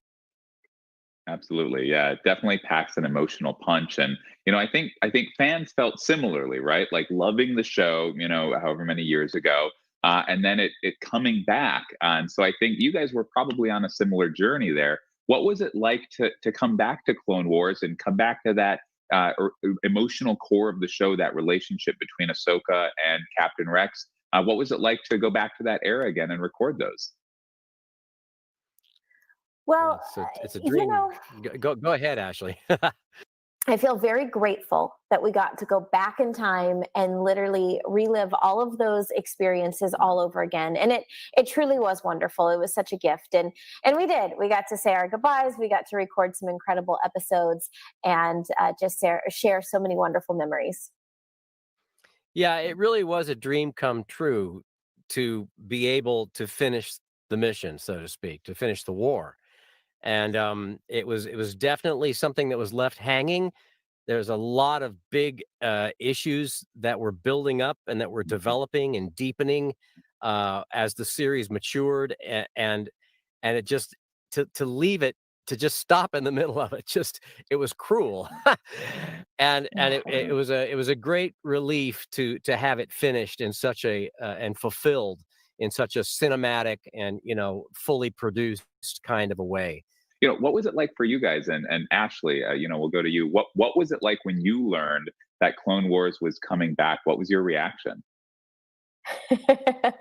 I'm laughing because this is the perfect interview to talk about this, because I found out from D. Bradley Baker. He actually texted me, and it was the best surprise ever. But I'm not going to lie, I thought it was a prank. I knew that Dee was with I knew that Dee was with Dave Filoni, and I thought they were playing tricks on me. So I was super excited, but I didn't want to get my hopes up because I'm like, I'm not falling for this. And thankfully, it ended up being true, and I'm so grateful. I actually found out from Dee. I would never do that. That would just be too cruel. That would be too cruel. Well, and it's so funny because I was actually that's those are backers. Those are pre-orders. I'm trying to get mine in right now. Magical place I'm having trouble as well. where dreams come true, and literally one of my greatest dreams came true at Disney World. Awesome. So obviously we've touched on this, Ahsoka and Rex, to me, they're kind of the emotional core of the show, especially that last season.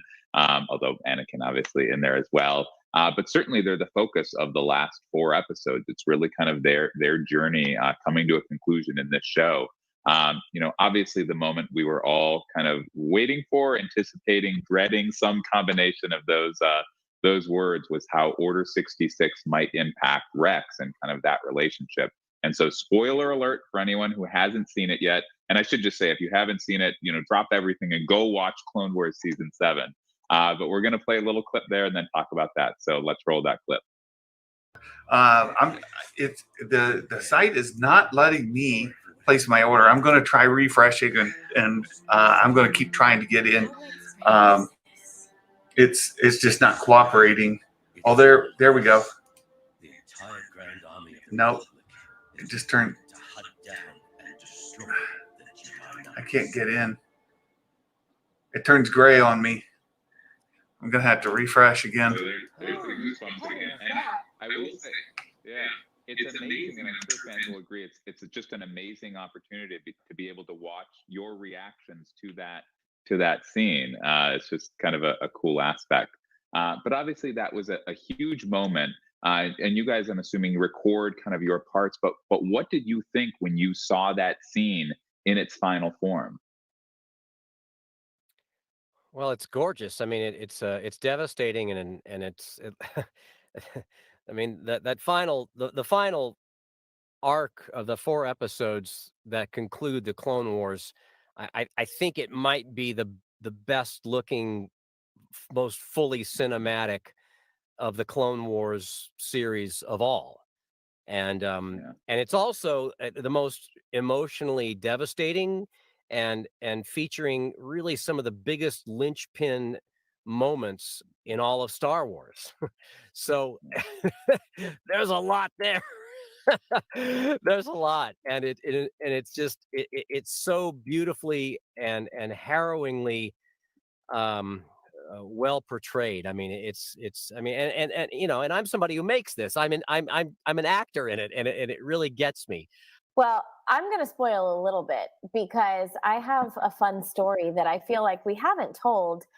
But there's one important scene in this episode, obviously, where Ahsoka is trying to, bring Rex back, and we close our eyes, and Rex's eyes are already closed, but Ahsoka closes her eyes and she's like, I am one with the Force and the Force is with me. I am one with the Force and the Force is with me. Well, we actually recorded that just once. It literally gave us goosebumps. And the first time we did it, it went so well. It was just like we were truly connecting through the Force. We were really in tune. And when we went back the second time to re-record it, Dave was like, no, I got it. I got it. And so that scene, I really think we only recorded it once. It's just again, it was nice to be able to take, multiple passes to finish the coat of paint, to make this exactly the right tone and feel and look that Dave and wanted on this. It was really, really great. That's interesting. To that point, Dee, about kind of the final coat of paint and kind of bringing this journey to closure. Which of the clones was the hardest to say goodbye to? Was it Captain Rex? Was it Cody? Was it all of them? What was your reaction to kind of that closure? Well, I've not said goodbye to Captain Rex yet. Captain Rex made it all the way to Endor, so he's still with me. Fair. Yeah. But I gotta say, I mean, there's a lot there.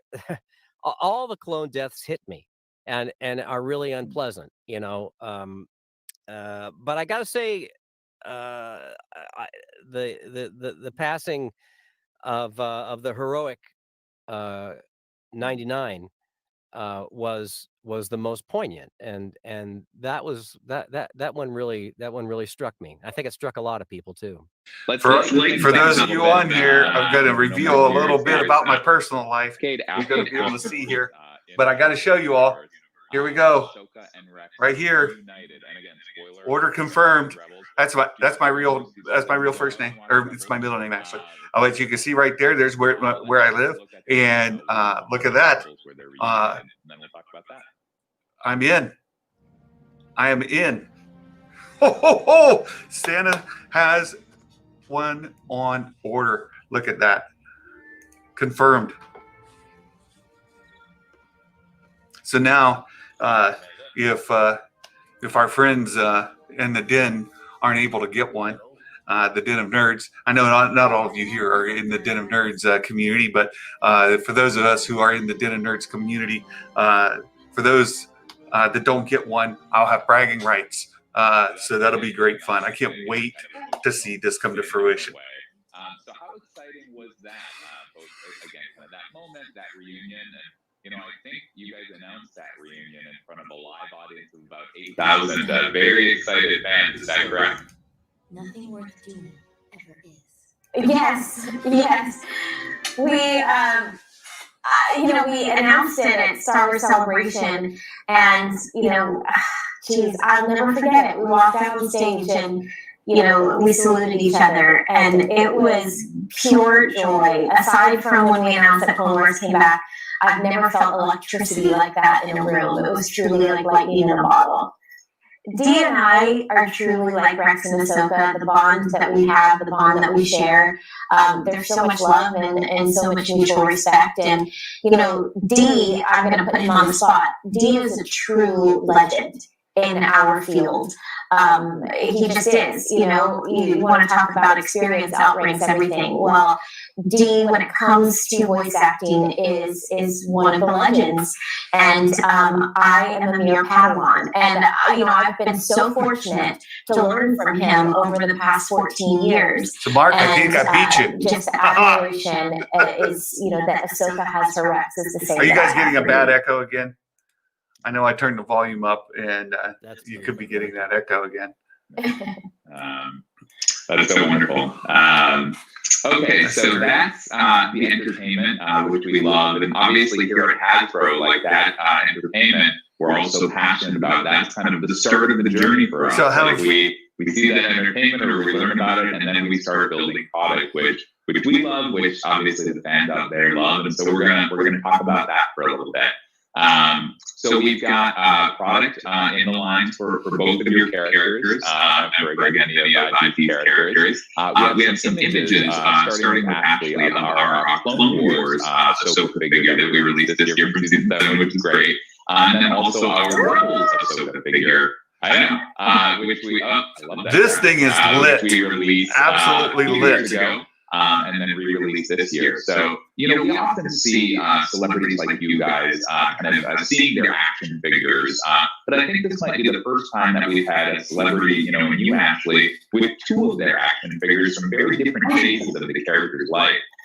So how was it for you to take Ahsoka through her journey from Clone Wars to Rebels and then come back for season 7? And how do you see that journey played out in those different figures? Just kind of the different phases of her life.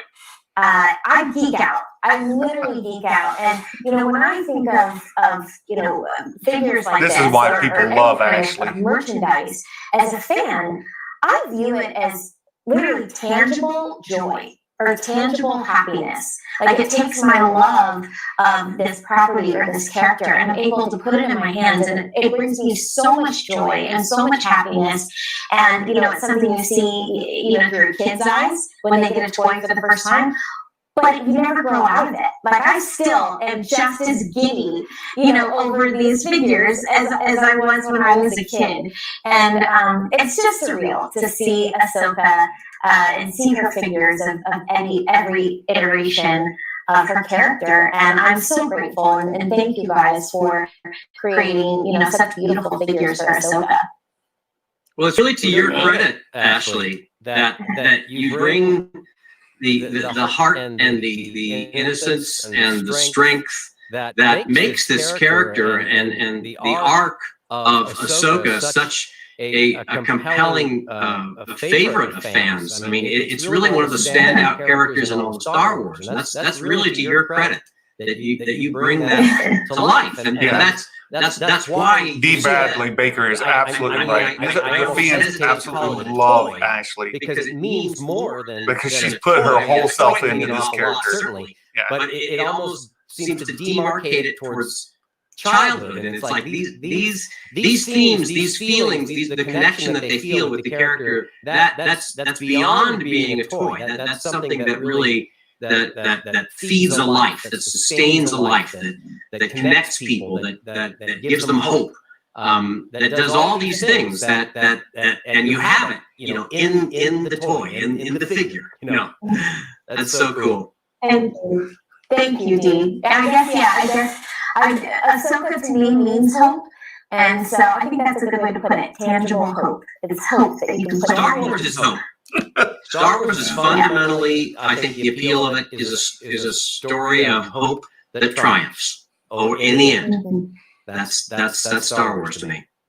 In terms of kind of your figures, 3 years ago, Hasbro had a similar event, PulseCon. It was in person, of course. It was called HasCon, and at that event, you're seeing it on the screen right here. The only Star Wars HasCon exclusive was Captain Rex in his Black Series debut. Now it's great to have you here. Dale, you're right. I found out I had to click fast. As soon as the page came up, I had to click. If I waited 5 seconds, I couldn't get it. Vintage collection in our other scale, 3 3/4 inch scale. What is it like for you, seeing Captain Rex in figure form? And so Dale, did you get your confirmation? You in the group? All the different people that go into this. Well, it's very exciting to have this thing that you love in your hand, right? I mean, love us, Black Man. Hey, I thanks for think coming. the convention Great to see you. We're super excited here. They're kind of going through the interview here, and I've got your confirmation. I have my Razor Crest. The way that you could my order's been confirmed. My HasLab Razor Crest is on order. We're in there. So cool. Great to see you. To be able to have access to these really awesome. The Marvel panel starts here in 5 minutes. 3:25, I think. I don't know what you call it, but it's like beyond toys. But it's so cool to have that, physically a part of your life. And the fans these days have it so much better than they ever did. In terms of kind of seeing those products come physically to life, Marvel panel starts at 3:25 Eastern. Just revealed Ahsoka Tano's Force Effects Elite lightsaber, and so again, we often see kind of absolutely. You can see it on the screen here, and so we just discussed your figures, and we talked about what that's like. What's it like seeing Ahsoka's lightsaber? And I guess what is your relationship with those lightsabers? Like, what does that mean? Dale, in terms of the show? I like the way you think. If you buy 2, you could sell 1 and end up getting the first one for reduced cost, right? I am such a fan. They're just so beautiful. So when I see the lightsabers, especially, I completely geek out. I cannot wait to get my hands on it. So it's kind of cool, to say that you have your own pair of lightsabers. So those are beautiful, and I cannot wait to get my hands on it. Yeah, if you could buy 2, you could sell 1 with a profit. Let's say for even at $500. I just look at that. And that beautiful lightsaber. Your other one my down character to 2. is not a lightsaber character, but it's like I know how I would have felt about this when in 1977, back in the old days, when Star Wars came out, if I could have gotten my hands on a lightsaber, I by golly would have done that. But that didn't exist. These toys did not exist back then like this. This is so cool. No, Mike, I don't have anything specific on the Marvel front. I'm looking forward obviously, you mentioned, back in the 70s, and a lot of the fans viewing, and myself, it's Ahsoka's lightsaber is a force effect. As kids, has that magic, obviously, for everyone, but it's really meaningful for kids, and a lot of us came to Star Wars as kids. I believe you both have yourselves in character form in our new Mission Fleet line. If you have those at hand. Obviously, that line, Mission Fleet, is targeted more at kids than our Black Series or Vintage lines. What do you think makes Clone Wars so popular with kids and adults? And what do you kind of think is that relationship with Star Wars and kids? Oh, that's a big, sprawling question to unpack. I mean, I think the ultimate appeal of Star Wars is because of its optimism and hope, in a nutshell. And then it's fashioned around a really cool fantasy shell that you're always expecting to see something cool or surprising, and that's really appealing too. And that's I think those are things that are kind of some of the things that they released today. There's our new Wampa with the removable arm, no blood. And a lot of that is like what's good, what's bad, and you want good to triumph over We've evil, got the well, the Black Series indoor. Now that indoor one includes 4 characters plus the speeder bike for those that weren't here. All of these really fascinating, interesting. This is for $110. You get Han, Luke, Leia, plus an Ewok in a speeder bike. All that's good and everything that's light. And I feel like, the Jedi fortune cookie at the beginning of Clone Wars Season 5 said, or the season finale of Season 5 said, never give up hope no matter how dark things seem. And I feel like that's Ahsoka. She's a survivor and she never gives up hope no matter how dark things seem. And they seemed pretty dark. Like all hope was gone in those last 4 episodes, but they never gave up hope. And sure enough, they lived to survive for another day. Star Wars is about the ultimate triumph of hope. A sincere thank you to you both for joining us. This has been just such a personal thrill to me to just kind of, be a fly on the wall of your conversation. And I'm sure the fans feel the same. And we're just so grateful to you both. It was a real pleasure. Thank you. Yes, thank you so much for having us. All righty. Jackie, back to you. Let us know what's next on the docket for PulseCon. All right.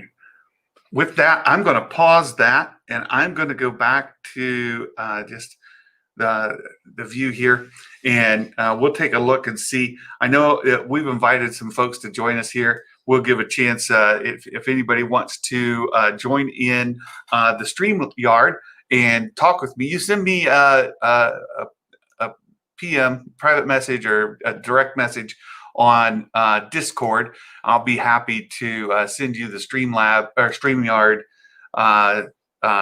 link so you can join in and we can talk about our excitement over what was released today.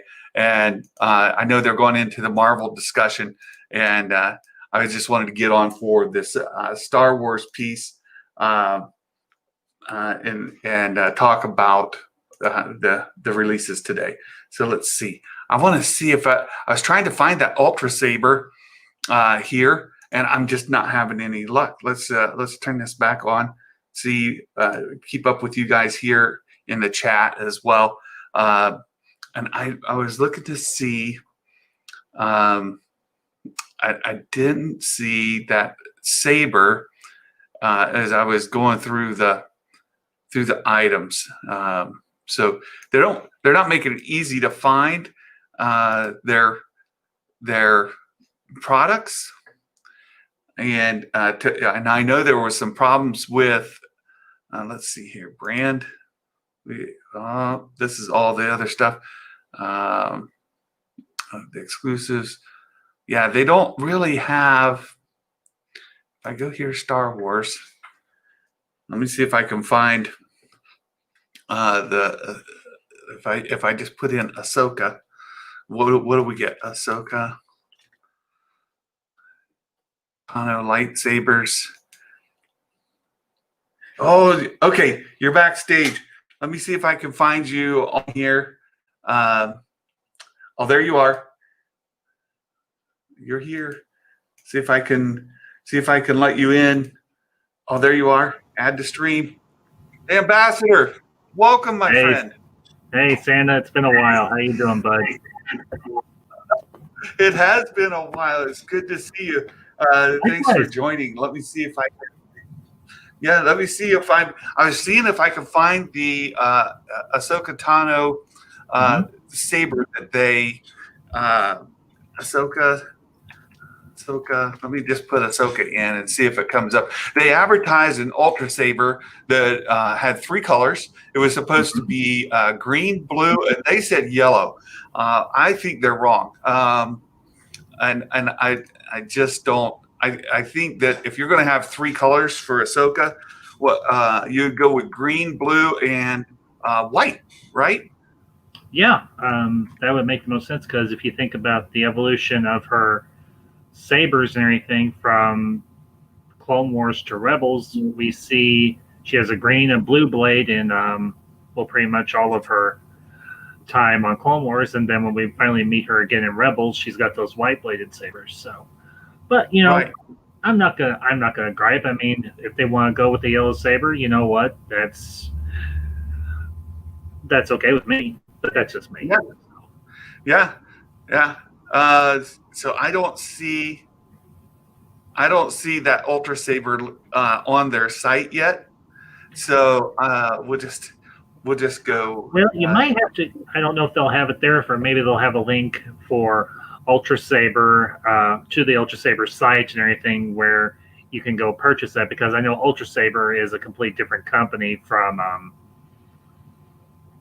what Hasbro and them do. So sure, could be. We'll have to see. But today's reveal, I know you were at work. How much did you catch of it, Ambassador? I got to watch a little bit of it, but I didn't get to see a whole lot. I caught part of what you were talking about in terms of the Black Series figures and so on, and I heard about the Razor Crest from HasLab. I'd be okay with having a Razor Crest, because it's a good looking ship. As I said in the comments earlier, it's my second favorite Mandalorian vehicle next to, well, obviously the Slave One, and well, maybe third favorite, because we do have the Mandalorian ships from Clone Wars and from Rebels. Sure. I know. The Razor Crest just right now, the Mandalorian is blowing up, and it's huge. And with all of the Emmys that it won, and season 2 coming up, it makes absolute sense that they would go with the Razor Crest. It's a market, right? They're guaranteed to sell. I was paying attention as. I see you there, Lavis. I see you are a DC fanboy, so you know that puts you in a certain standing with Santa. Santa likes DC. They're up to 467 backers now, so that's picking up, right? Do we have Q&A time? Yeah, we'll have some Q&A time now.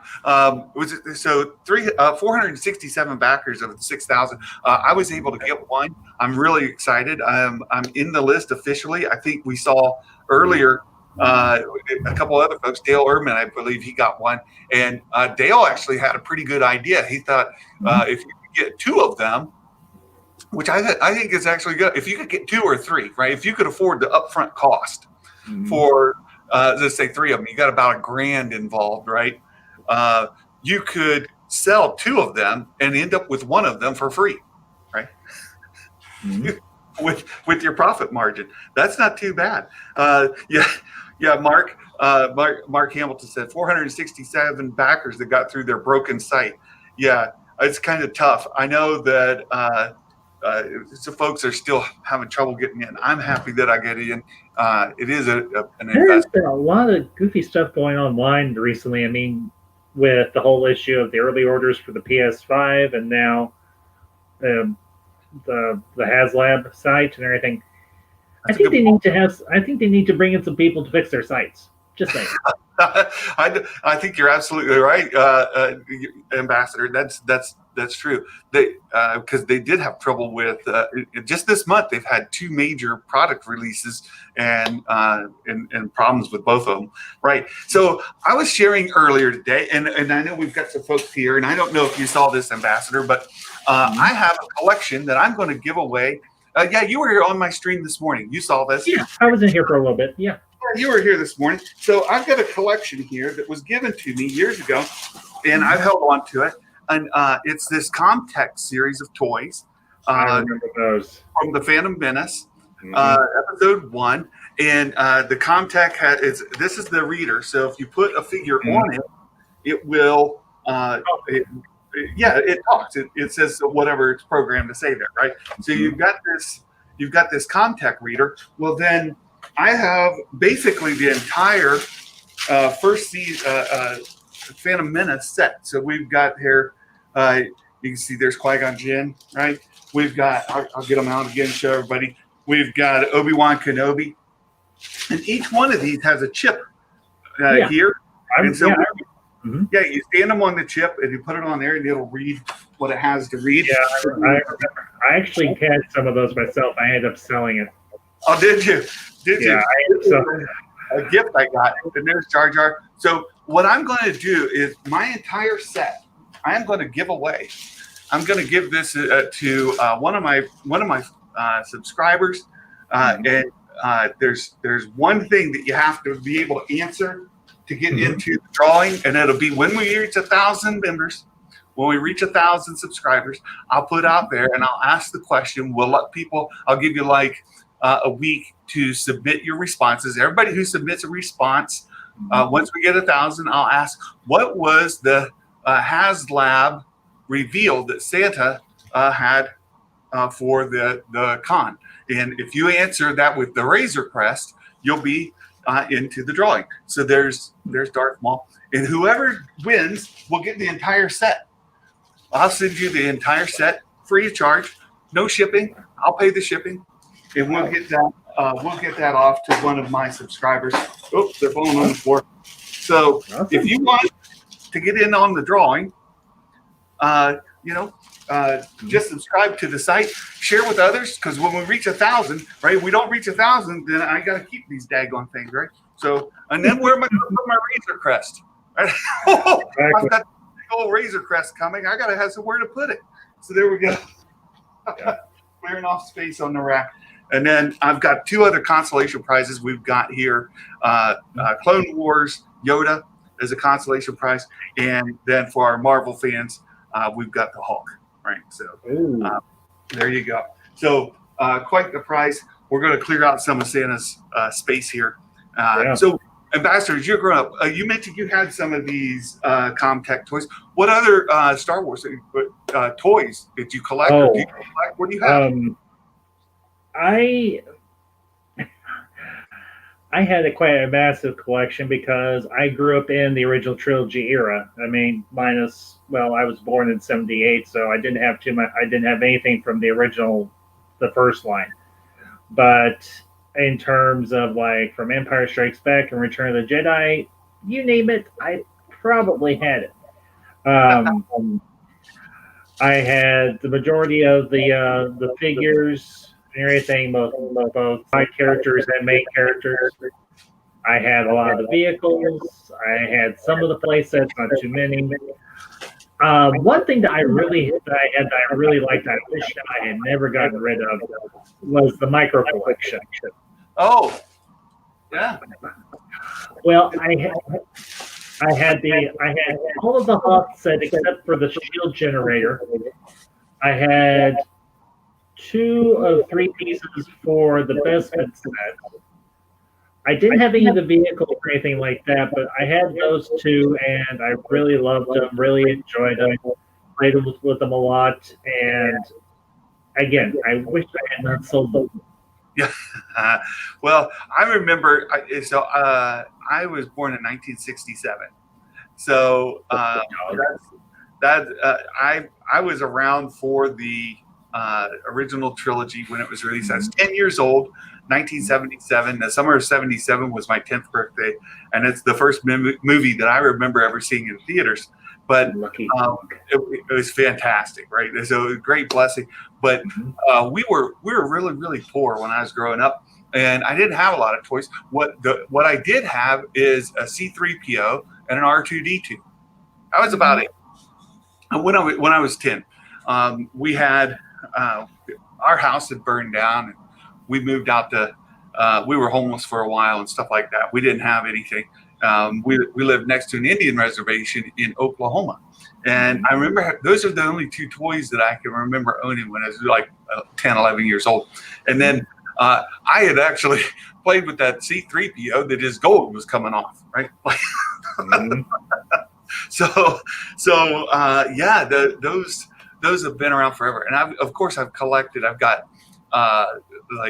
Darth Vader mugs and C-3PO cups, and I've got the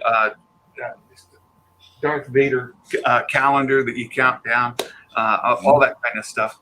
And of course, now I'm in the drawing or in the HasLab for the Razor Crest. So it's just it's a lot of fun. It brings back great memories. And,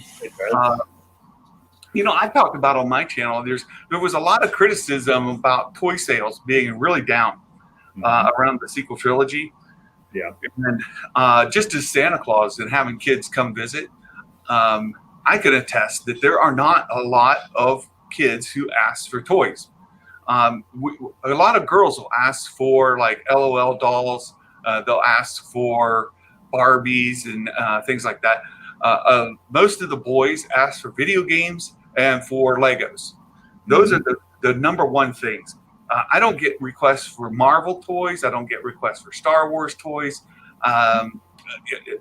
None of it. Now, I do get some on the games. There's a game that a lot of people play, and I can't remember the name of it. It comes off an anime. My Hero Academy?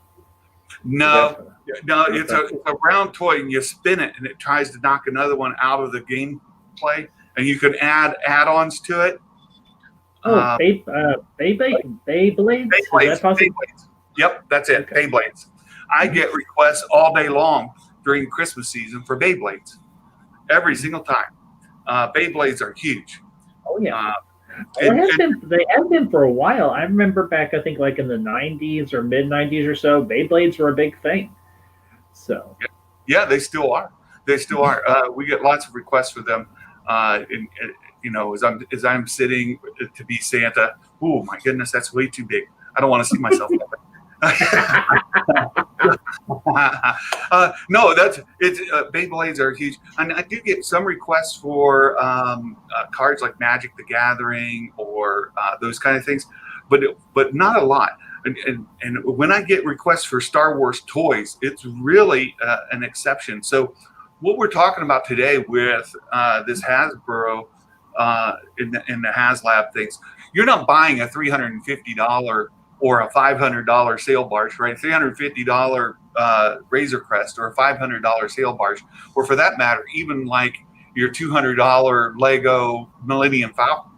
You're not buying that for an 8-year-old to go play with. You're buying for people our age. That's right.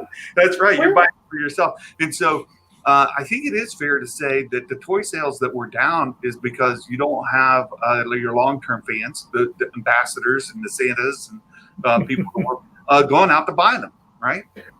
Well, the comment I'll make is this. When The Force Awakens came out and they launched the first toy line, and me and Matt Ambassador, we talked and everything. And it was right around my birthday when they launched the first toy line for Force Awakens. And I did go buy the main figures, the main character figures, like Rey and Poe and Finn. And I like the design of Captain Phasma. hate what they did to the character, but that's a conversation for completely another time. Sure. Got the Stormtrooper, got Kylo Ren, because again, I like the design of the character, and this was my first, aside from the prequels, this was my opportunity to purchase the mainline figures, get like the first run, because like I said, I never had the opportunity to do that for any of the original trilogy merchandise. The sad thing is, I think part of the reason why the sales suffered so much and why so much stuff went to clearance is I'll try and keep this as simple as I can. The characters weren't as appealing to the old school fans like myself and to those that were coming into it. There's a reaction that you have. If you see fans like myself going out and getting the merchandise, particularly the toys for the Star Wars movies, you're going to see other people. It's like a reaction. For every action, there's an equal and opposite reaction, or in this case, a further reaction. But after a while, particularly with the Last Jedi line, it was kind of limited. We didn't have any ships, really. We didn't have a whole lot of different figures and everything. And although they did have a big push towards the Black Series figures, those weren't really geared towards younger kids. Those were geared more towards, people our age or maybe younger, anything like in their 20s and everything, or 30s, that are more on the collector's end of the merchandising and the toys and everything. And unfortunately, when we finally get to Rise of Skywalker, there's almost next to nothing. We get. Well, I did find interesting today, though, the very first, and they announced this, the very first Black Series figure for the Rise of Skywalker, they're releasing Empress Palpatine, right? Dark red. Yeah. I heard you mention that this morning. So. Yeah, so they said that on the stream this afternoon, and it is a gorgeous figure. The folding lightsaber, it is absolutely wonderful. But that tells you, like Hasbro, they want to make money, right? Of course, any business does. That's right. They want to create things people will buy, and certainly the Razor Crest is one. I'm watching the backers on that. It keeps climbing. We're up now almost 1,000. We're at 929. So they're going to hit that 6,000. I don't have any question. The question is, what are the bonuses at 8,000 and 10,000? I want to know that. But they want to sell stuff. Even Babu Frick. Babu Frick is really, really popular in the sequel trilogy. Yeah, well, you're not a fan of the Rise of Skywalker. Fair enough. But Babu Frick is really well received. And Dio, the little roly droid. A lot of people find those characters very, very cute, right? They love them. But when you get back again to your middle-aged male that grew up with Star Wars in the 70s or 80s. And 80s, and even 90s. Well, even 90s. It's less so with the prequel trilogy. I think the demographics may have started to change, but certainly your middle-aged collectors aren't as interested in collecting Babu Frick and Dio as they are things that appeal to that nostalgia, right? That's what we were talking about with these toys. When you're buying a toy, you're buying a piece of nostalgia. And I loved that interview with Ashley, right? Where she said it's a way to embody hope, right? Because if Star Wars recognizes hope, if that's what the theme of Star Wars is, then certainly the toy embodies it to some degree, that, right? That nostalgia, that in your memory. And if you're not associating that with Babu Frick or Dio, you're not going to go spend the money on it. Exactly. Yeah. Mark, congratulations. You got it in. Good job. That's great. Something in the chat. Will Morgan says, "I will be honest. I think the problem is nowadays they are sold for collectors and monetary gain, and they should be cheaper for kids." Yeah, and Will, you're not far off. Part of the problem is toys are expensive. I remember when you could go to the store and you could buy a G.I. Joe or a Star Wars figure or a He-Man or whatever for like maybe $5 or so with tax. And nowadays figures are almost like $10 or more.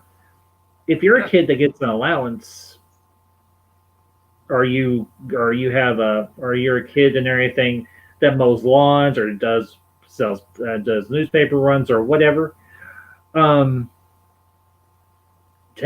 is a lot of what you've earned. It's an app for your phone, Exactly. Yeah. The game that your friends are playing, it's a purchase for Fortnite. It's Exactly.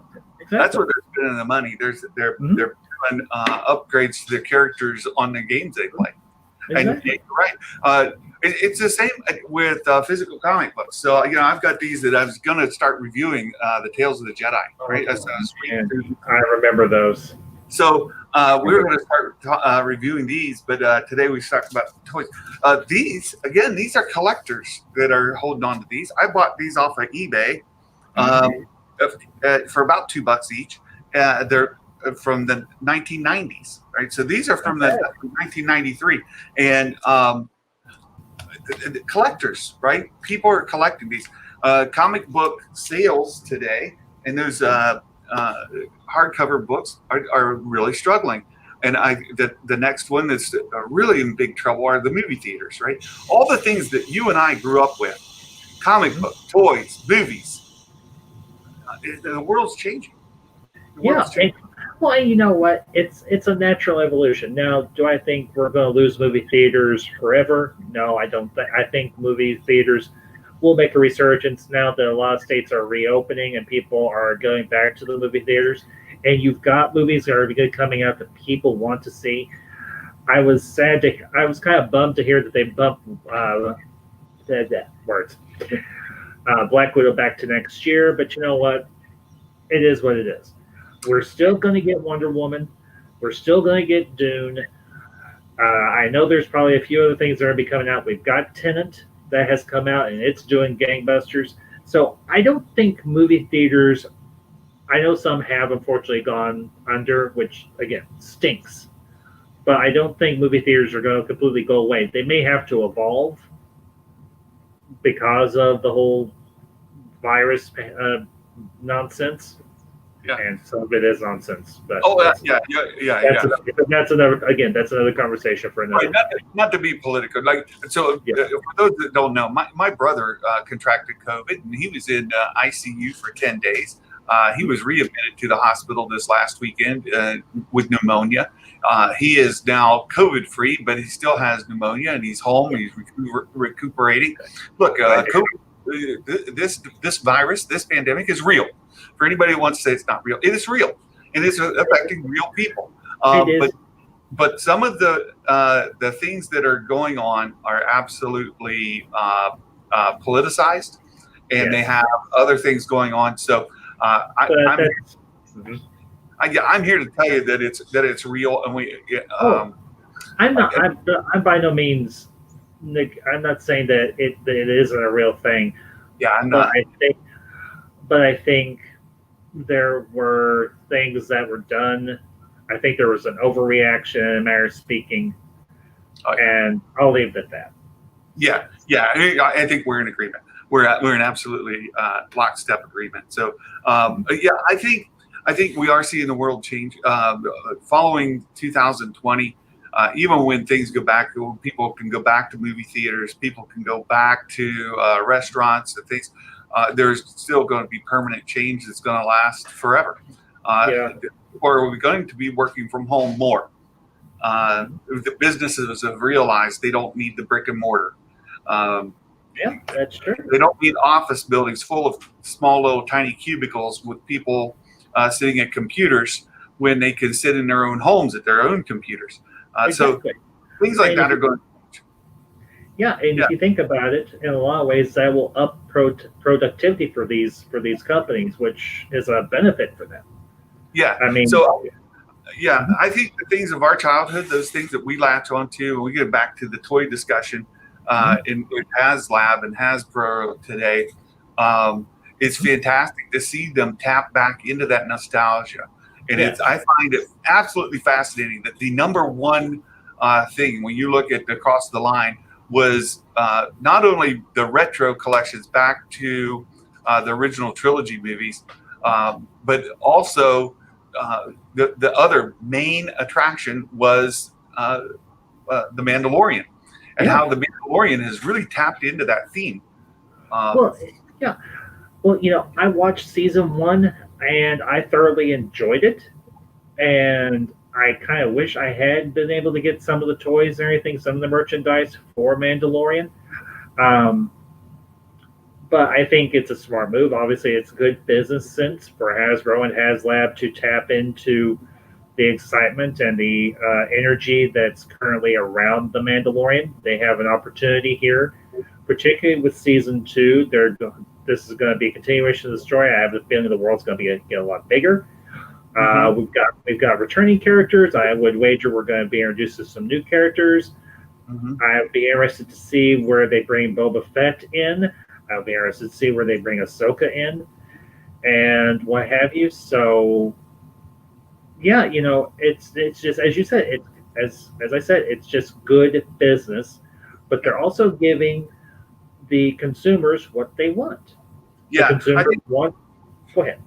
Yeah, no, I think you're absolutely right, and it was mentioned earlier, like confirmation of the Filoniverse, right? So, and that's a term that's been used on the Den of Nerds in the last month, and it's starting to make its way out. I know Star Wars Theory and Josh talked about it last Monday. That attention to that connected story. I think what we got with the sequel trilogy is a lot of pushback to say there's not enough connective tissue, and the things that do connect feel disjointed, right? So people, and especially as it goes towards Luke Skywalker, and I know you and I are different sides of the sequel trilogy, but we're still friends. Look, folks, this is why I love having an ambassador here. I love having folks. We're in absolutely opposite opinions of this. And we're in the same age category as far as things. He's younger than me, but at the same time, you can disagree on it. You can still be friends. You can still share your love and enthusiasm for Star Wars. Earlier this week and everything, we had a mutual acquaintance and everything. The Goldman released his video about why Rey is not in Mary's suit. And somebody on Twitter said, "Hey, I'd like to see the ambassador and Goldman debate this matter." And I see it differently than you and Goldman do. Sure. But the thing I'm hoping that comes out of this, the thing I'm really hoping, I mean, I'm building my own argument for why I think differently, but I'm not going to go into like personal attacks, insulting the guy. I'm not going to insult Goldman's intelligence. I'm going to present my argument.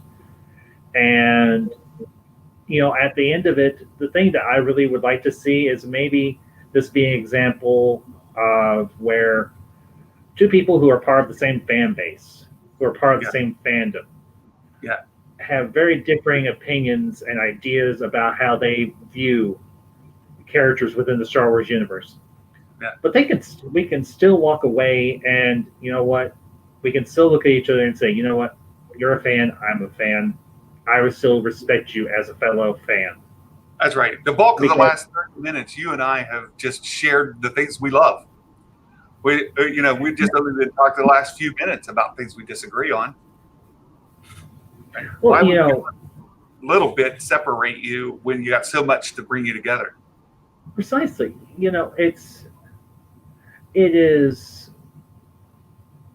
It boggles my mind the de-evolution of civility online, and in particular when it comes to matters of Star Wars. because for the longest time, the Star Wars fandom has been able to live or exist peaceably. Yeah. But unfortunately, due to online issues, the whole matter of the internet and everything, and platforms like YouTube and Twitter and everything, we see people just going after one another, just viciously attacking a person just because they have a difference of opinion on their perspective of a fictional universe. Yeah, let me grab my toy here, and we'll talk about this for 1 minute, because this is a perfect example. So I bring up my friend here, Jar Jar Binks, right? Mm-hmm. I hate him, you hate him, a good portion of the internet hate him. But today they announced a new Black Series Jar Jar Binks that looked wonderful. He looked tremendous. Yeah. And there are a whole group of folks coming up today that love him. But I want to go back in the Wayback Machine, back before we had social media the way it is today. And back then, when you met with other Star Wars fans in your daily go about, right? And you meet somebody, you would say, boy, I love The Phantom Menace. That was just a tremendous movie. And then somebody would say, oh, it's a piece of trash. I hated it because Jar Jar Binks is ridiculous, and the jokes were terrible, and the acting was horrible. The dialogue was trash. Jake Lloyd was a horrible actor. Like, this whole list. But when you have that conversation face to face, you say, yeah, but, and you would just have a nice conversation. At the end of the day, exactly. You might still hate The Phantom Menace, and I might still love it, but we were still friends. We could still shake hands. We could still shake hands, walk away, say, "May the Force be with you," and the other person says, "May the Force be with you," and it was simple. Yeah, but today when you get online, even in Discord, right, I've had people say terrible things to me on Discord. That I could show you guys. I have a DM from somebody who told me to go kill myself. Now that's ridiculous. That's way over bounds. That's way overboard. Right. Any rational person is not going to react that way. No. But unfortunately, with the internet and the evolution of all this different type of tech and social media, the ability to have civil discourse has kind of eroded. Yeah. And I think there is an opportunity to show that this can be fixed, that this can be changed. Yeah. Oh, that's what I appreciate with the work you've done. I know, what was it, maybe 2 weeks ago, maybe right around that time, you did a bit of a personal letter to folks out on YouTube, sharing it's been about 3 weeks. Yeah, just saying, hey, it's time to put an end to this, and I'm going to personally work to change things. And anybody who wants to join me in working to change things, let's go on this train together. And I'm here to tell you, friend, I'm with you. And we don't have to agree. And you can have just a different opinion about Rey or the sequel trilogy than I do. And that doesn't make us any less friends. Doesn't make us any less fans. I'm not gatekeeping you. You're not gatekeeping me, and we're not gatekeeping anybody else. Exactly. This is great. I absolutely like being in here. Will Morgan, I heard an interview George Lucas where he talks about Jar Jar's inspiration being Goofy from Disney. And it's well documented. George Lucas. I wish he had said that sooner. If he had said that sooner, I've been like, okay. But it wasn't really. Let's be honest. People weren't really in the mood to have Goofy in their Star Wars movies. But you know what? If it was an homage to Goofy, if Lucas had years, if he had said maybe a year or so after the Phantom Menace that came out, the Phantom Menace, not that other thing. Yeah, I know. If he had said that, I would have been like, I get it, I understand it. I may not particularly care for I don't particularly care for the character, but you know what? props for having for showing some inspiration for a character that you love from your childhood. Because who doesn't like Goofy? No, right. Well, and he Everybody threw loves Goofy. Yeah. He also threw in Three Stooges there, right? In the pit droids, they did. They totally did. Yeah. I haven't. I it's been a while since I watched the prequels, and I'm probably going to sit down in the next few months or so and do just completely rewatch. I'm skipping the sequels, though. Sorry to disappoint you. That was a one and done. I'll take the burden on for you, Ambassador. I'll watch them again. No, so I want to do the same thing. I want to go back and rewatch the prequels. Recently, I did a little bit of changes I would make to the original trilogy. I hate to tighten it up, and for me, one of them was not to change Leia from not being Luke's sister to being Luke's sister. Right? I think that was a mistake on George's part. He should have left her not his sister. It would have still had the same impact at the end of the day. Leia is still Princess of Alderaan. She still has the same role. It's just that you don't have her making out with her brother in a couple of the movies, right? Well, okay. Let's qualify this very quickly. In A New Hope or just Star Wars, because for you it was just Star Wars. Yeah. She gives him a peck on the cheek and she says, "For love." Right. I think even a brother and sister would do that. Now Empire Strikes Back. I get what you're saying. She goes full in. But at the time, they did not know they were related. Oh, wait.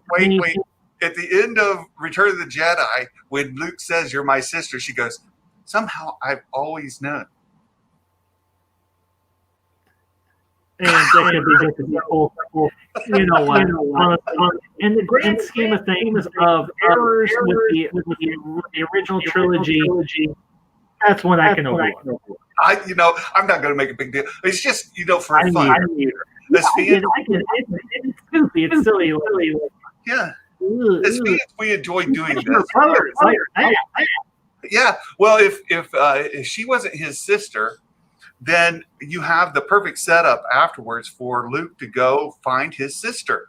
That could have come out fantastic for him to go seek out. I'm trying to remember what her name was. His sister's original name. It's in the manuscript, and I just having trouble remembering it right now. I've never seen a manuscript. Oh, it's fantastic. Yeah, it's very similar to another name, but I'm just having trouble pulling it out of the memory right now. But anyway, had that been, then the sequel trilogy had been set up perfectly to go search for Luke's sister. But George took that away from us. But anyway, I'm wanting to go back to the prequel trilogy, and I know one of the things I would love to change about the prequel trilogy is the Phantom Menace. I enjoyed the movie. I like Phantom Menace just fine. There are parts of it I don't like, but of course, that's the way it is with Star Wars. But I would have made Hayden Christensen Anakin Skywalker right from the get-go. And I would have put him, instead of on Tatooine, I would have put him on Geonosis. And it had been on Geonosis with the way they have those like gladiator tournaments.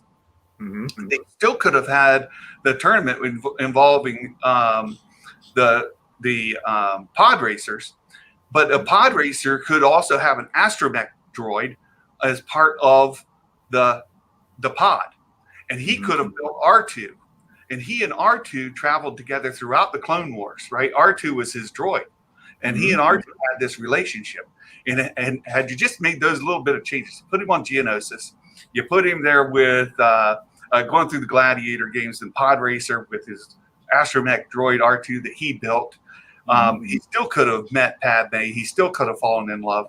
Everything still could have moved forward from there. And when he goes back and his mother is captured and he destroys all the Geonosins, all those bug creatures, right? Then it's less of a homicide, like when he destroys the sand people. But all of that still fits. It doesn't change really the arc.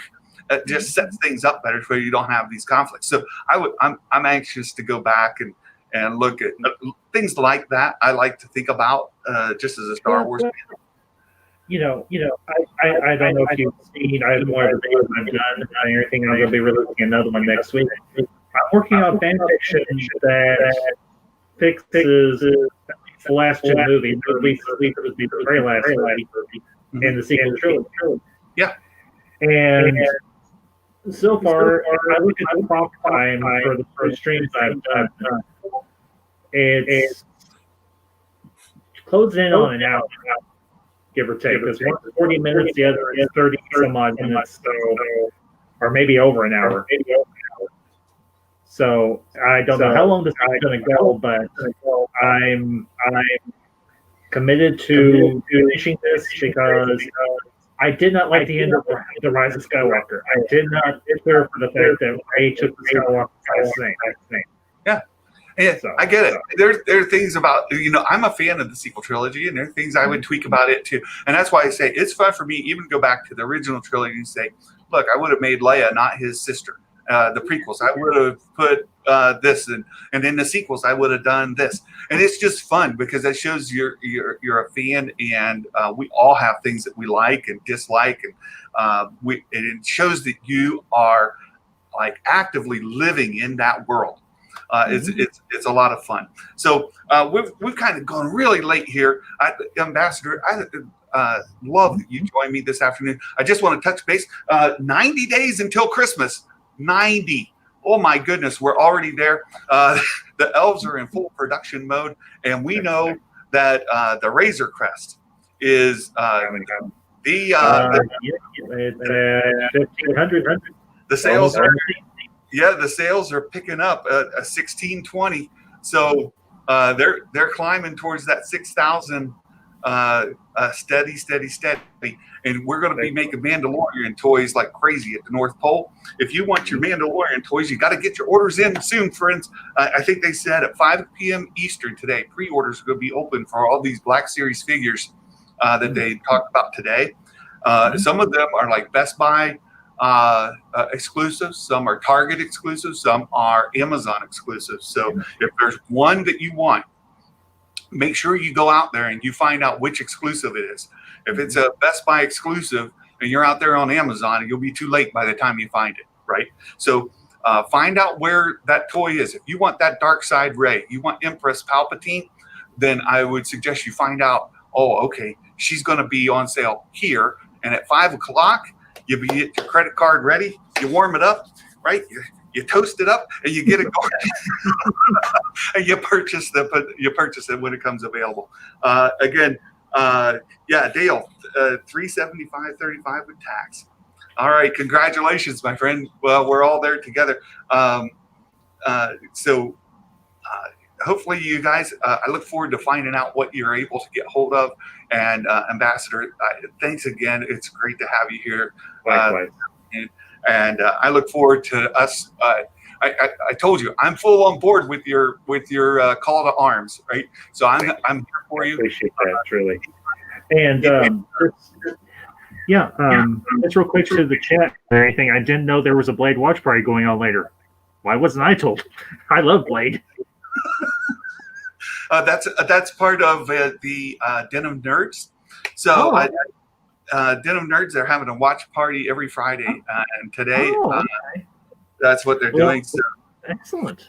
Unfortunately, I was going to have one myself tonight, but we're getting together with our pastor and his wife for dinner and everything, and I had to reschedule my Clue watch party for tomorrow night. So okay, well, folks, thanks for being here. I've had a great time today from early this morning talking about it, and I will tell you that the source, my elves, told me that, and we saw during the stream that some of the products that were scheduled to be released, they didn't have ready. They only had digital images available to show. They didn't have actual mock-ups, which means they didn't even have the prototypes. So the production delays. There are a whole series of characters that are coming related to the Mandalorian, and they mentioned that with the sale of the Razor Crest, that by the time you get your Razor Crest, fall of 2021, you should have an entire cast of people to go with it. And I know we're supposed to get Moff Gideon. We're supposed to get what's his name? The other guy. Anyway, all the characters from the series were supposed to be announced, and many of them got pushed. And then we've got these Mando Mondays coming. So be on the lookout on Mando Mondays for some of these additional Mandalorian toys to be announced, as they were just pushed back in the delays. Ambassador, let folks know about your YouTube channel. I'm a subscriber. I get notifications. Where can folks who subscribe to me find you? You can find my channel. It's called the Ambassadorial Wing. I cover pop culture. I do modern and retro. I focus on the 80s and 90s, but I do cover stuff that's more modern. I do live streams. I do videos. Talk about just about a little bit of anything and everything. Right now, I'm kind of in a Star Wars groove because I'm doing my fan fiction. I'm still doing reviews of Babylon 5 and everything with my fellow council members. I'm working on my Ray is a Mary is my Ray video, and I'm actually coming up next month. I'm going to be celebrating 1 year on YouTube, so I'm planning something for that also next month, being it's October. It's the season of the witch. Going to be talking about all sorts of great stuff from like horror movies and just the gothic, the macabre, and all the creepy stuff that goes bump in the night and everything related to pop culture along those lines. So closing in on 320 subscribers. So if you like any of the stuff I just talked about, go find my channel. If you find, well, I'll have to hold on 1 second. I got you. I got you. If I can find the link to your channel here real quick, and I'll add it into the chat. If you find this fella, the knight, you found me. So, 17. We're over 1,700 backers now. Excellent. Oh my goodness. This is very good news. It is. Believe me, if I had the $375.35, I'd get a piece of. I would get a chunk of that myself. But unfortunately, I don't have it. Well, if I was like Dale, if I had $1,000, I'd buy 3 of them, sell 2, so I could keep my 1. Sandy, give me 2 seconds. I will send you the link to my channel through Discord. And if you want to pop it in from there, you can. Okay. So let's see if I can get it up here. Here you are. Here we go. The ambassador. Huh. It says Mr. Tyler 30. Oh, okay. That's I get the reference. That's the link. That's the link. I get the reference. I've got to change that. I've got to go through to I've got to go through YouTube and say, hey, I want to change the name of my link. So that's fine. That's fine. All right. Well, folks, thanks for being here this afternoon. I hope you all have a blessed day, a great weekend, and look forward to talking to you all about more Star Wars next week. Mandalorian Mondays are coming up, and today, if you've been watching along The Mandalorian, this I believe is week 4. If you watch episode 4 today, and then you watch 5, 6, 7, 8. The following week will be episode 9, season 2, episode 1, which they're calling episode 9. So today, Friday, with the release of Mandalorian, if you watch episode, or if you want to get caught up, episode 4. And if you watch on my Twitter, I've been posting my favorite quote for the episode of the week. I'll be posting that later today too. So you guys take care. God bless you. Have a great weekend, and Merry Christmas, everybody. Bye-bye. Peace.